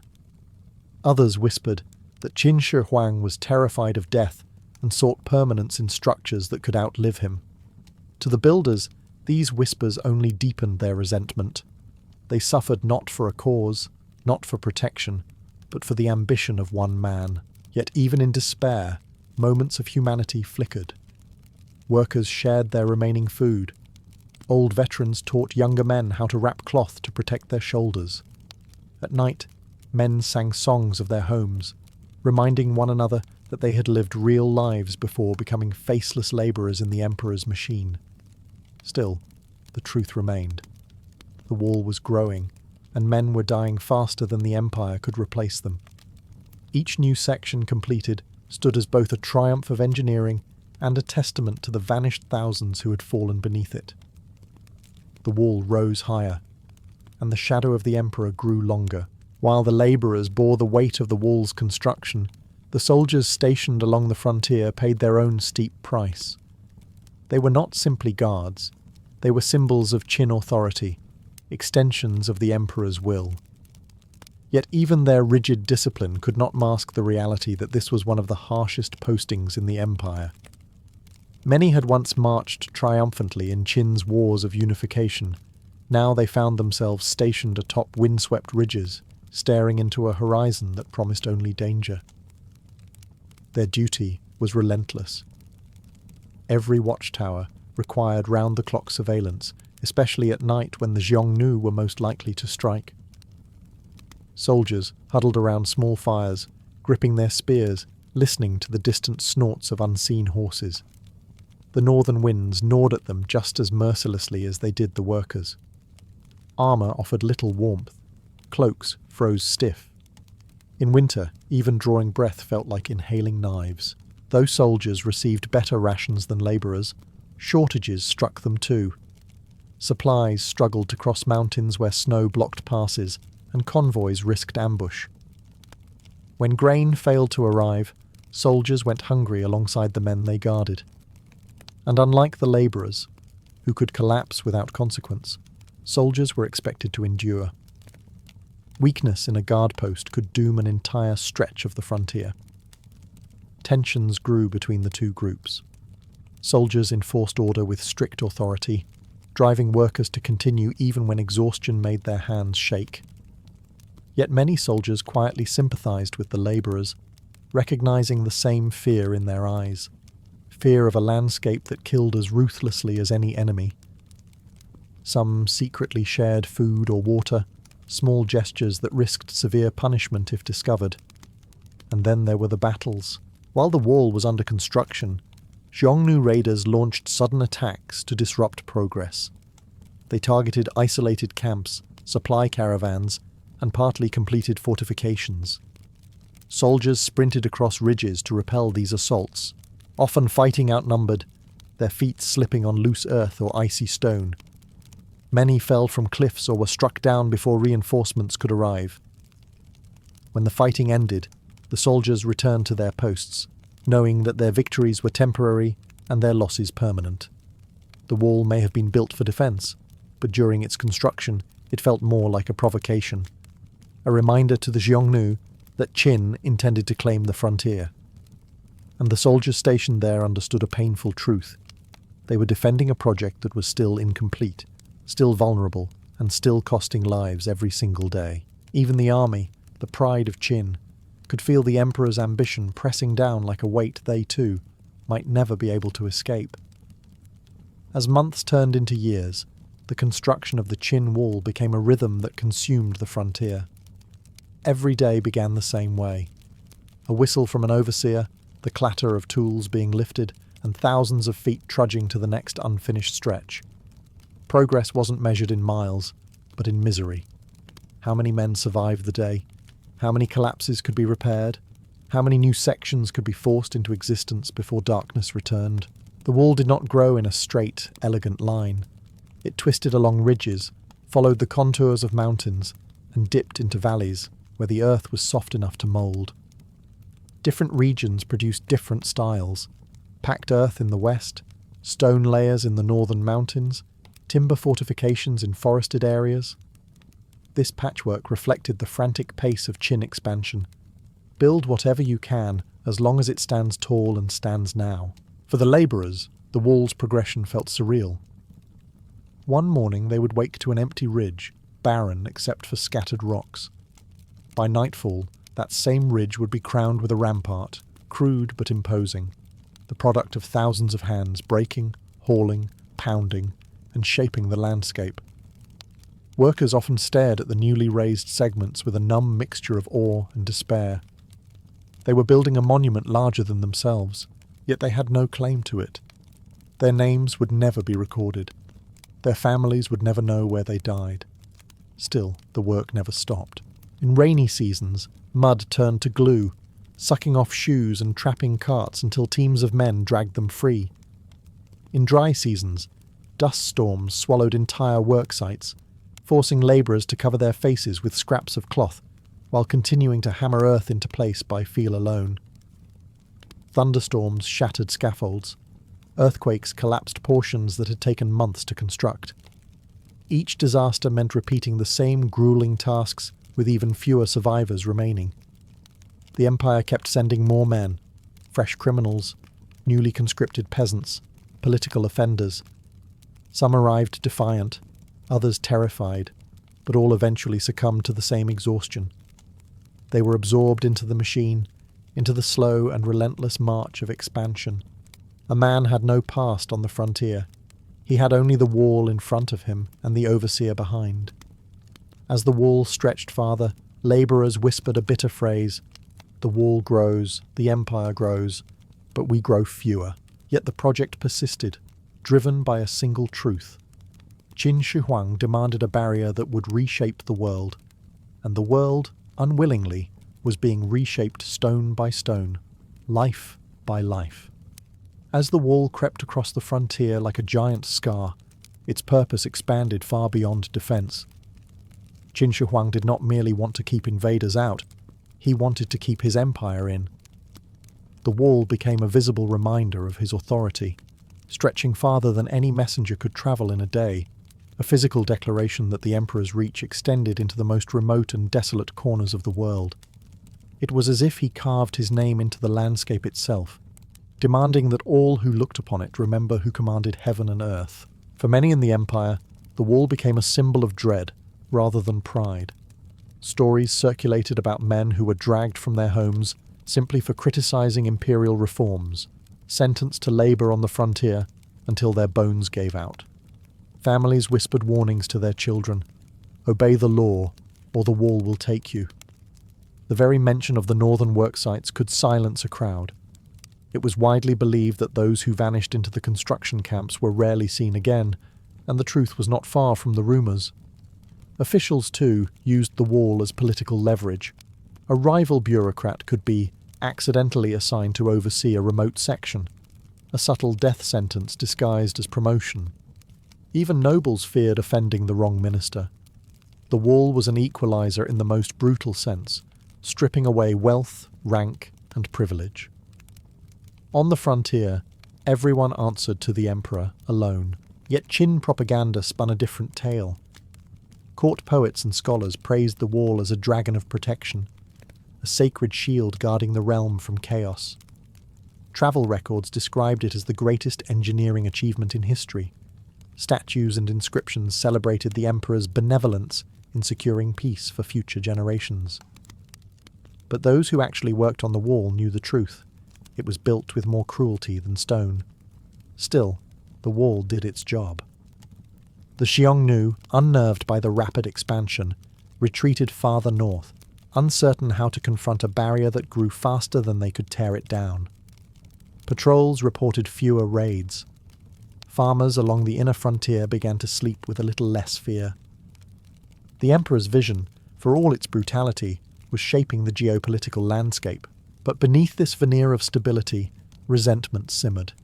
Every clenched fist, every unmarked grave, every family mourning sons lost to the frontier carried a quiet, dangerous question. How long can an empire stand if it is mortared with suffering? The wall rose higher, the emperor's power grew heavier, and the foundations of rebellion were quietly setting. By the time Qin Shi Huang died in 210 BCE, the wall stretched across thousands of li, from the deserts of the west to the rugged mountains of the east. It was not a single, continuous structure like later dynasties would refine, but it was vast enough to intimidate enemies and awe travellers. More importantly, it had reshaped the identity of the empire.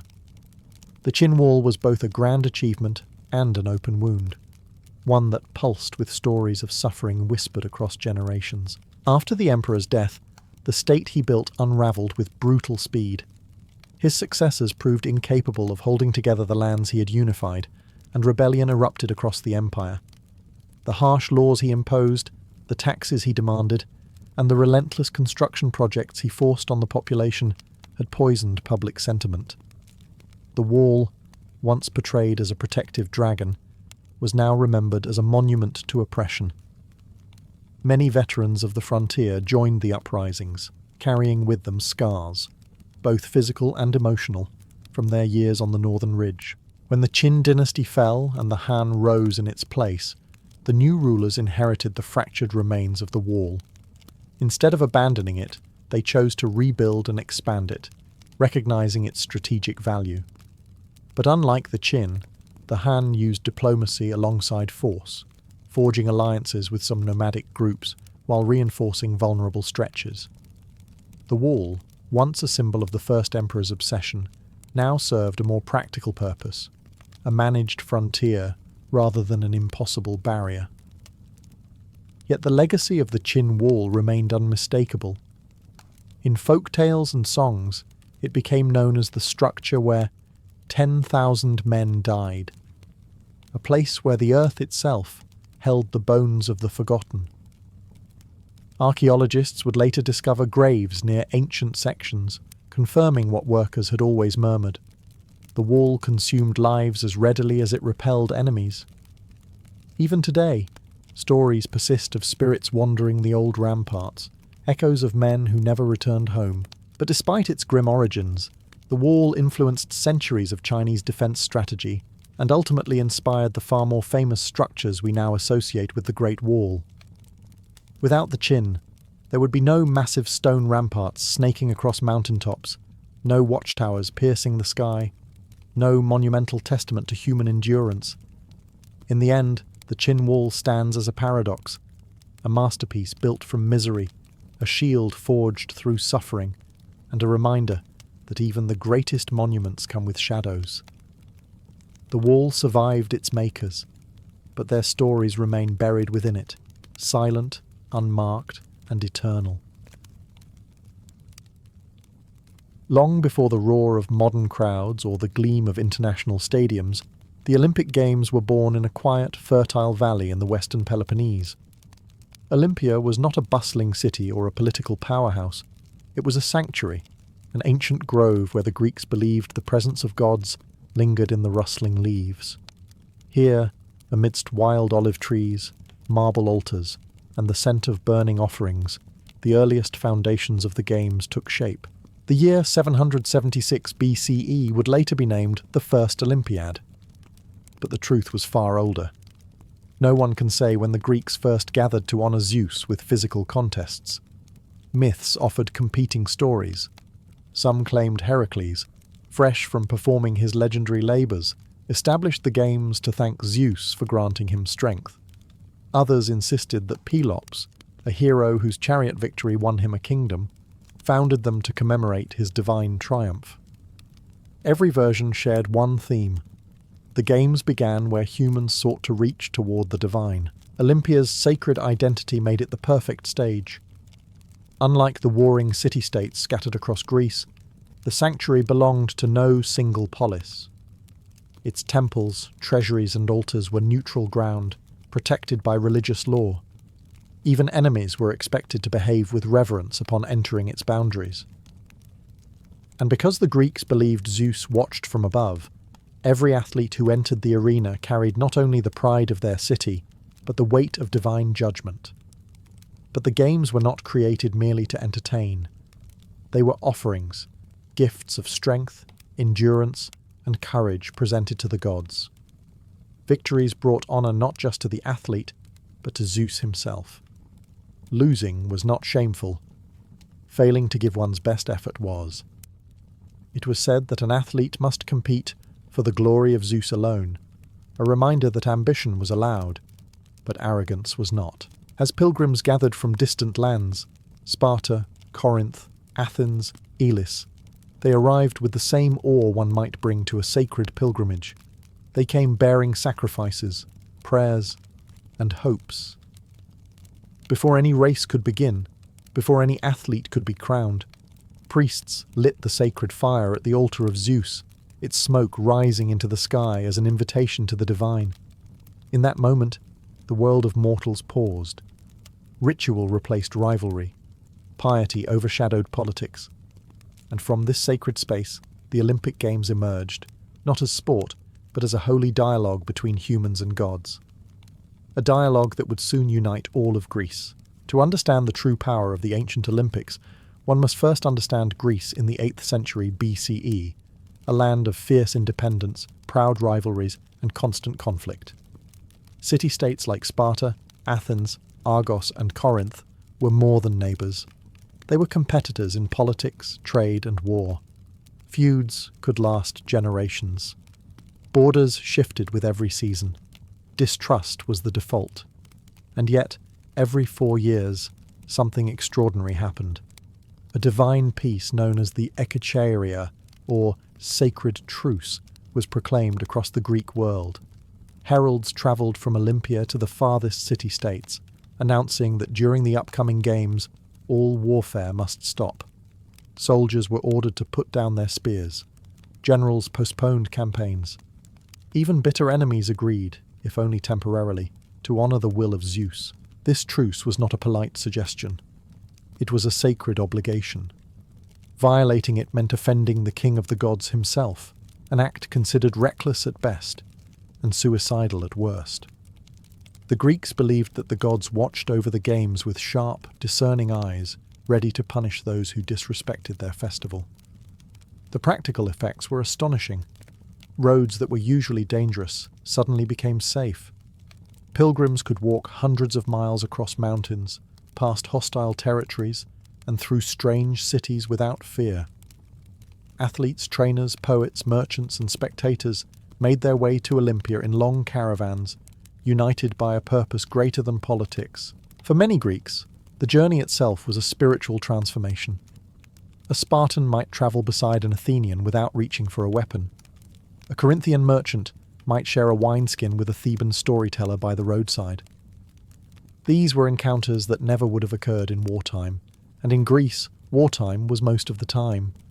The sacred truce also signalled the start of ritual preparations in each city. Families chose which athlete would represent them. Noble houses boasted of sons training for glory. Gyms and running tracks filled with hopeful competitors. Even the poorest villagers dreamed of seeing Olympia, perhaps for the first and only time in their lives. As the days passed, excitement spread. When the heralds' voices echoed across the hills, announcing the exact date of the games, Greece shifted into a rare moment of unity. The truce did not erase rivalries, but it elevated something more important: the shared belief that honouring Zeus and celebrating excellence was worth pausing the endless churn of war. In those sacred weeks, Greece remembered what it meant to be one people, and all roads, peaceful at last, led to Olympia. As the sacred truce took effect, the Greek world seemed to inhale deeply and, just for a moment, stop bracing for war. Roads that had once belonged to armies now filled with pilgrims carrying offerings, travellers seeking spectacle, and athletes chasing immortality. For many, the journey to Olympia was as important as the games themselves, a pilgrimage of devotion, endurance, and anticipation. Athletes often travelled months in advance, accompanied by trainers, family members, and supporters. Some came from wealthy city-states and arrived with well-funded entourages. Others came barefoot from remote villages, carrying little more than a bronze strigil and a bag of figs. Yet all walked the same dusty paths, all cooked over the same roadside fires, and all gazed toward the west with the same mixture of nerves and excitement. Along the way, small towns and sanctuaries offered places to rest, pray, and prepare. Inns overflowed. Merchants set up stalls selling oil, salted fish, pottery, and amulets said to bring Zeus's favour. Poets and musicians performed for coins, turning the journey into a moving festival. Even storytellers gathered crowds, recounting the victories of legendary athletes, men who had lifted bulls, outrun horses, or been crowned 3, 4, even 5 times. But the pilgrimage wasn't only festive. It was a test. Athletes were expected to obey strict moral and physical discipline on the road. They trained in the mornings, abstained from excessive food or wine, and slept on hard surfaces to condition their bodies. They avoided impurity, prayed daily, and treated the journey not as a vacation, but as the beginning of the competition. The closer they came to Olympia, the more reverent the atmosphere became. Travellers crossed rivers believed to be sacred, passed shrines to Hermes and Apollo, and walked beneath towering oak trees said to whisper oracles. The landscape itself seemed to prepare them for what awaited. Finally, after long days of marching, the travellers reached the Altes, the sacred grove that housed temples, treasuries, altars, and statues. The scent of burning incense drifted through the air. Priests tended sacred fires, and above all stood the monumental temple of Zeus, its pediments gleaming in the sun, its presence overwhelming even the bravest athlete. For many pilgrims, stepping into Olympia felt like stepping out of the mortal world entirely, a place where gods watched from every shadow, a place where the greatest feats of human ability were expected, not exceptional, a place where legends were born. Long before a single runner set foot on the track or a wrestler squared his stance, the ancient Olympics began with rituals, solemn, magnificent, and deeply rooted in the Greek relationship with the divine. For the Greeks, athletic competition was meaningless unless it honoured the gods, and Zeus, king of Olympus, demanded nothing less than perfection. The day before the games officially opened, the Altes transformed into a vast ceremonial theatre. Thousands gathered around the great altar of Zeus, a towering mound of ash built from centuries of burnt offerings. Priests robed in white moved with measured steps, their voices rising in hymns older than any recorded Olympiad. The air thickened with the scent of olive branches, incense, and freshly slaughtered animals, whose smoke rose in spirals toward the sky.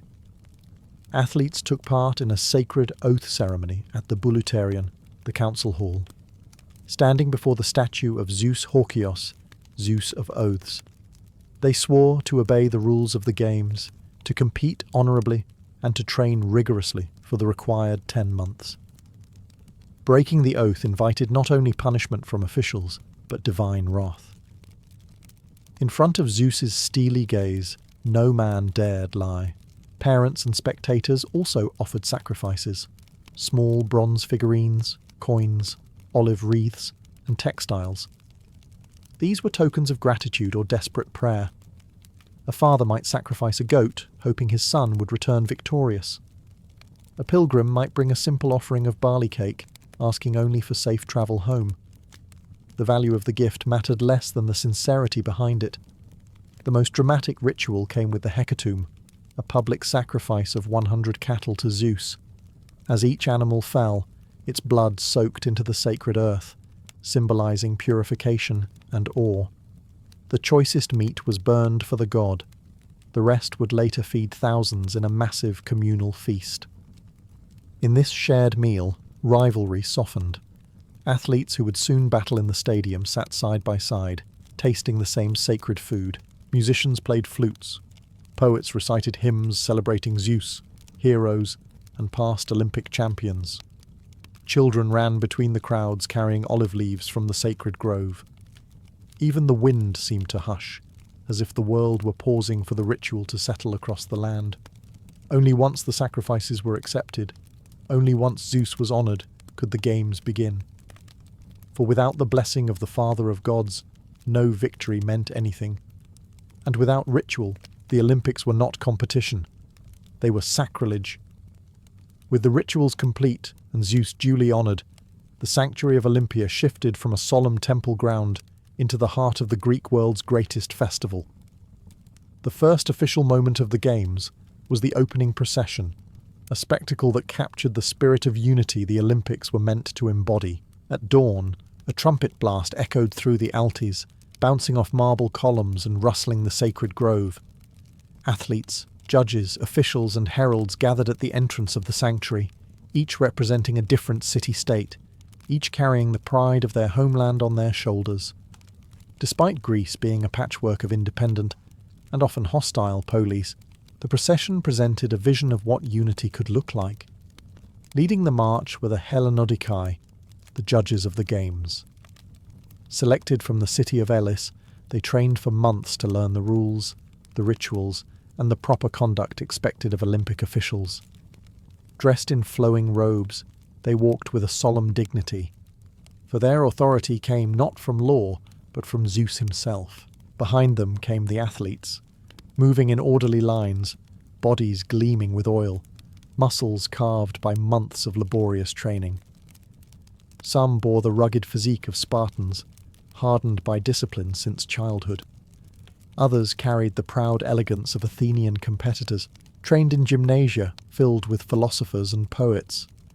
Still others came from distant colonies, Magna Graecia in Italy, Ionia on the coast of Asia Minor, even Cyrene in North Africa.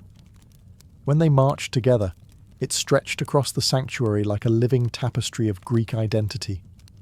Following the athletes were ambassadors, musicians, priests, and representatives of various cities. Many carried offerings, ornate bronze tripods, carved wooden statues, or dedications to Zeus and Hera.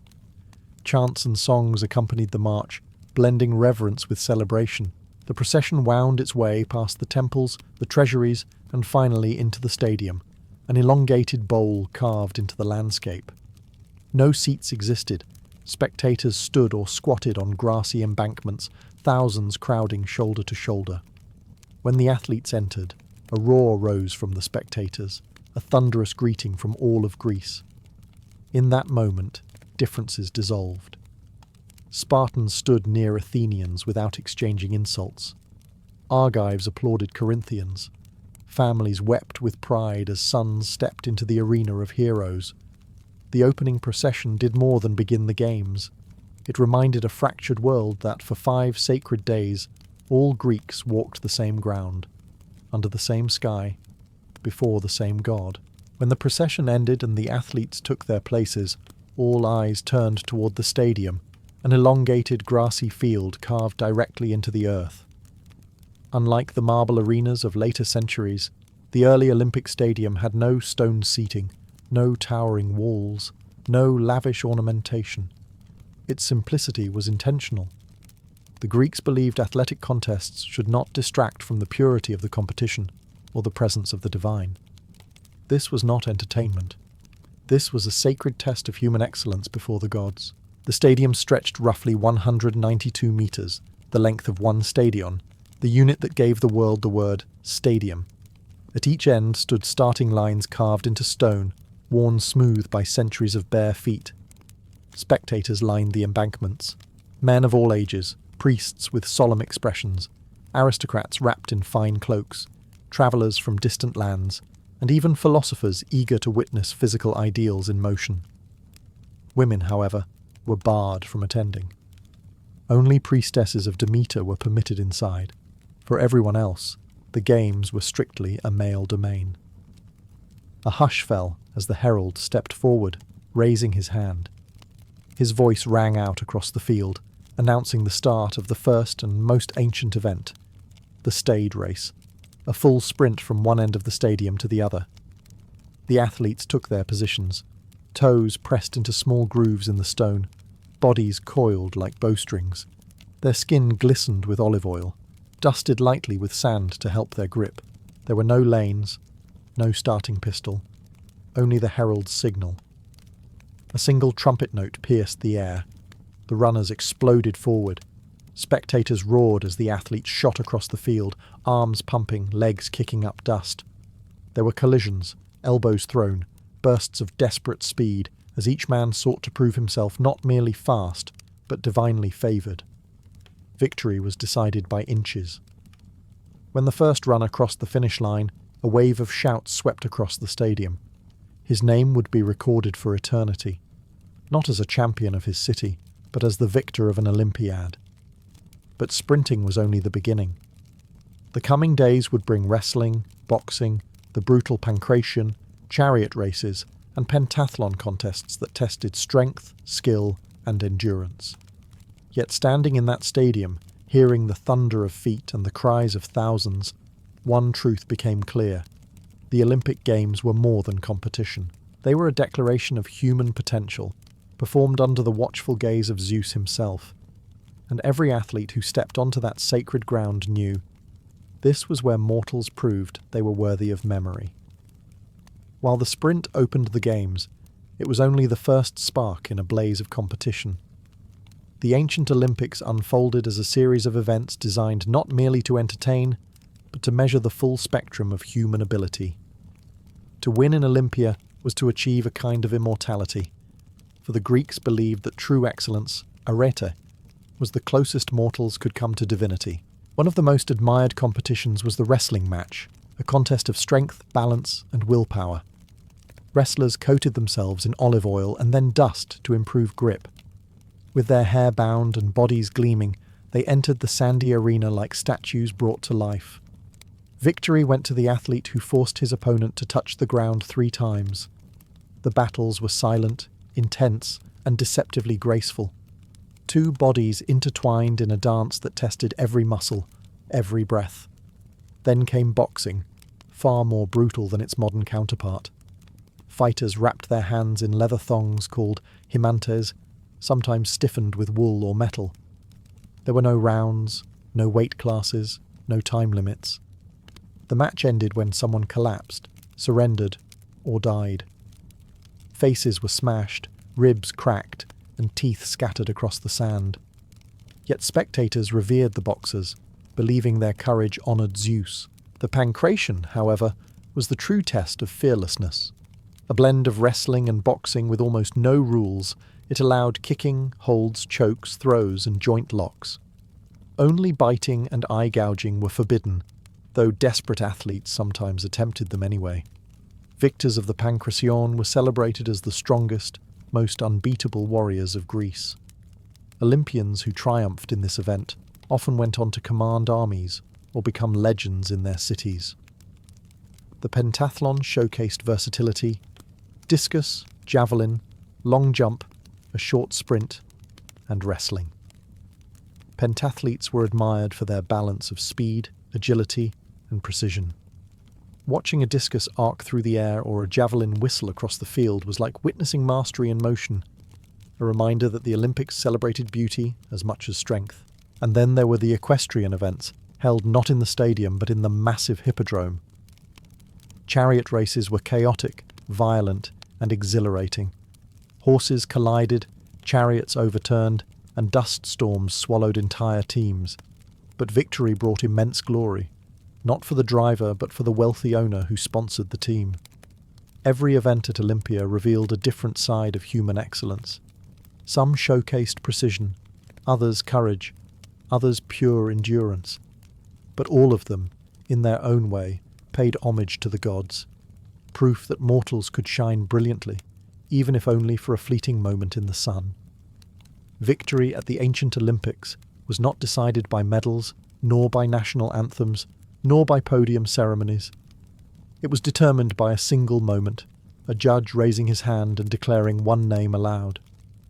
And with that declaration, an athlete stepped into immortality. Winners were summoned to the temple of Zeus, where the air hung heavy with incense and echoes of hymns. Before the assembly of priests, judges, and thousands of spectators, each victor stood bare-chested, bruised, exhausted, and radiant with triumph. His body bore the marks of combat, scratches from wrestling, swollen knuckles from boxing, dust and sweat dried on his skin, but none of it diminished his glory. To win at Olympia was to be touched by divine favour. The crowning ceremony began with praise to Zeus. A priest cut branches from the sacred olive tree, believed to have been planted by Heracles himself. These branches, long and slender, were woven into a simple wreath, the katinos. No gold, no jewels, just olive leaves, symbols of peace, virtue, and purity. Yet the simplicity was deceptive. This wreath carried more weight than any treasure. It proclaimed to all of Greece that the victor had achieved arete, the highest standard of excellence. His name would be recorded for eternity. His city-state would celebrate him as a hero. Poets might immortalize him. Sculptors might carve his likeness for the altars. Families would speak of him for generations. As the wreath was placed on the victor's head, the crowd erupted, not with polite applause, but with thunderous shouts, chants of his name, and sometimes tears. People who had travelled hundreds of miles felt privileged to witness history. Children stared with shining eyes. Old warriors nodded with respect. Even rivals, those he had defeated, often embraced him, acknowledging the divine nature of his achievement. But the celebration did not end at Olympia. When champions returned home, they were greeted as conquering heroes. City gates were sometimes torn down so that the victor could enter through a breach, symbolizing that his triumph made the city stronger. Some received free meals for life. Others were granted pensions, statues, or even political office. Yet most champions insisted that these earthly honours were secondary. What mattered most was the wreath itself, the knowledge that they had honoured Zeus, honoured their city, and proven themselves worthy before all of Greece. For in the sacred valley of Olympia, even the briefest moment of victory echoed across centuries, carried by the leaves of a simple olive crown. When the final contest ended and the victors were crowned, Olympia gradually returned to its sacred quiet. Athletes packed their gear, priests extinguished ritual fires, and caravans began the long journey home. But the echo of the games did not fade. It lingered, carried on songs, inscribed on stone, immortalized in memory. What happened in Olympia every 4 years was more than a festival. It was a cultural engine powerful enough to outlive kingdoms, wars, and shifting civilizations. The games became a marker of time itself. Greeks measured history not by dynasties or conquests, but by Olympiads, 4-year cycles that bound the Greek world into a shared timeline. A victory at the Olympics was not simply an athletic achievement. It was a moment etched into the calendar of an entire civilization. Cities boasted of their champions the way others boasted of walls or temples. A single triumph at Olympia could elevate a modest polis into prominence. What made the games truly enduring, however, was their spirit of unity. Every 4 years, rivals became pilgrims, enemies became spectators, and Greece remembered, briefly but powerfully, that it was a cultural family bound by language, religion, and tradition. The Olympics kept alive the idea of a shared Greek identity, even during centuries when politics tore the region apart. Philosophers, playwrights, and historians praised the games as the purest expression of arete, the striving for excellence in body, mind, and soul. As centuries passed, the festival expanded. New events were added. New temples were built. Artists, poets, and sculptors flocked to Olympia to showcase their works. Victors commissioned statues of themselves, some standing proudly, others depicting the exact pose that won their race or match. For many spectators, walking through Olympia felt like walking through a gallery of living legends. But nothing lasts forever. When Rome eventually conquered Greece, the games continued, but gradually changed. Roman emperors competed for glory. Wealth overshadowed purity. Eventually, in the 4th century CE, the Christian Roman Empire banned pagan festivals. Olympia fell silent. Temples crumbled. The sacred fire was extinguished, yet the memory never died. Centuries later, when modern nations sought a symbol of peaceful competition and shared humanity, they looked back to Olympia. They revived the Games not as a religious festival, but as a global celebration of athletic excellence.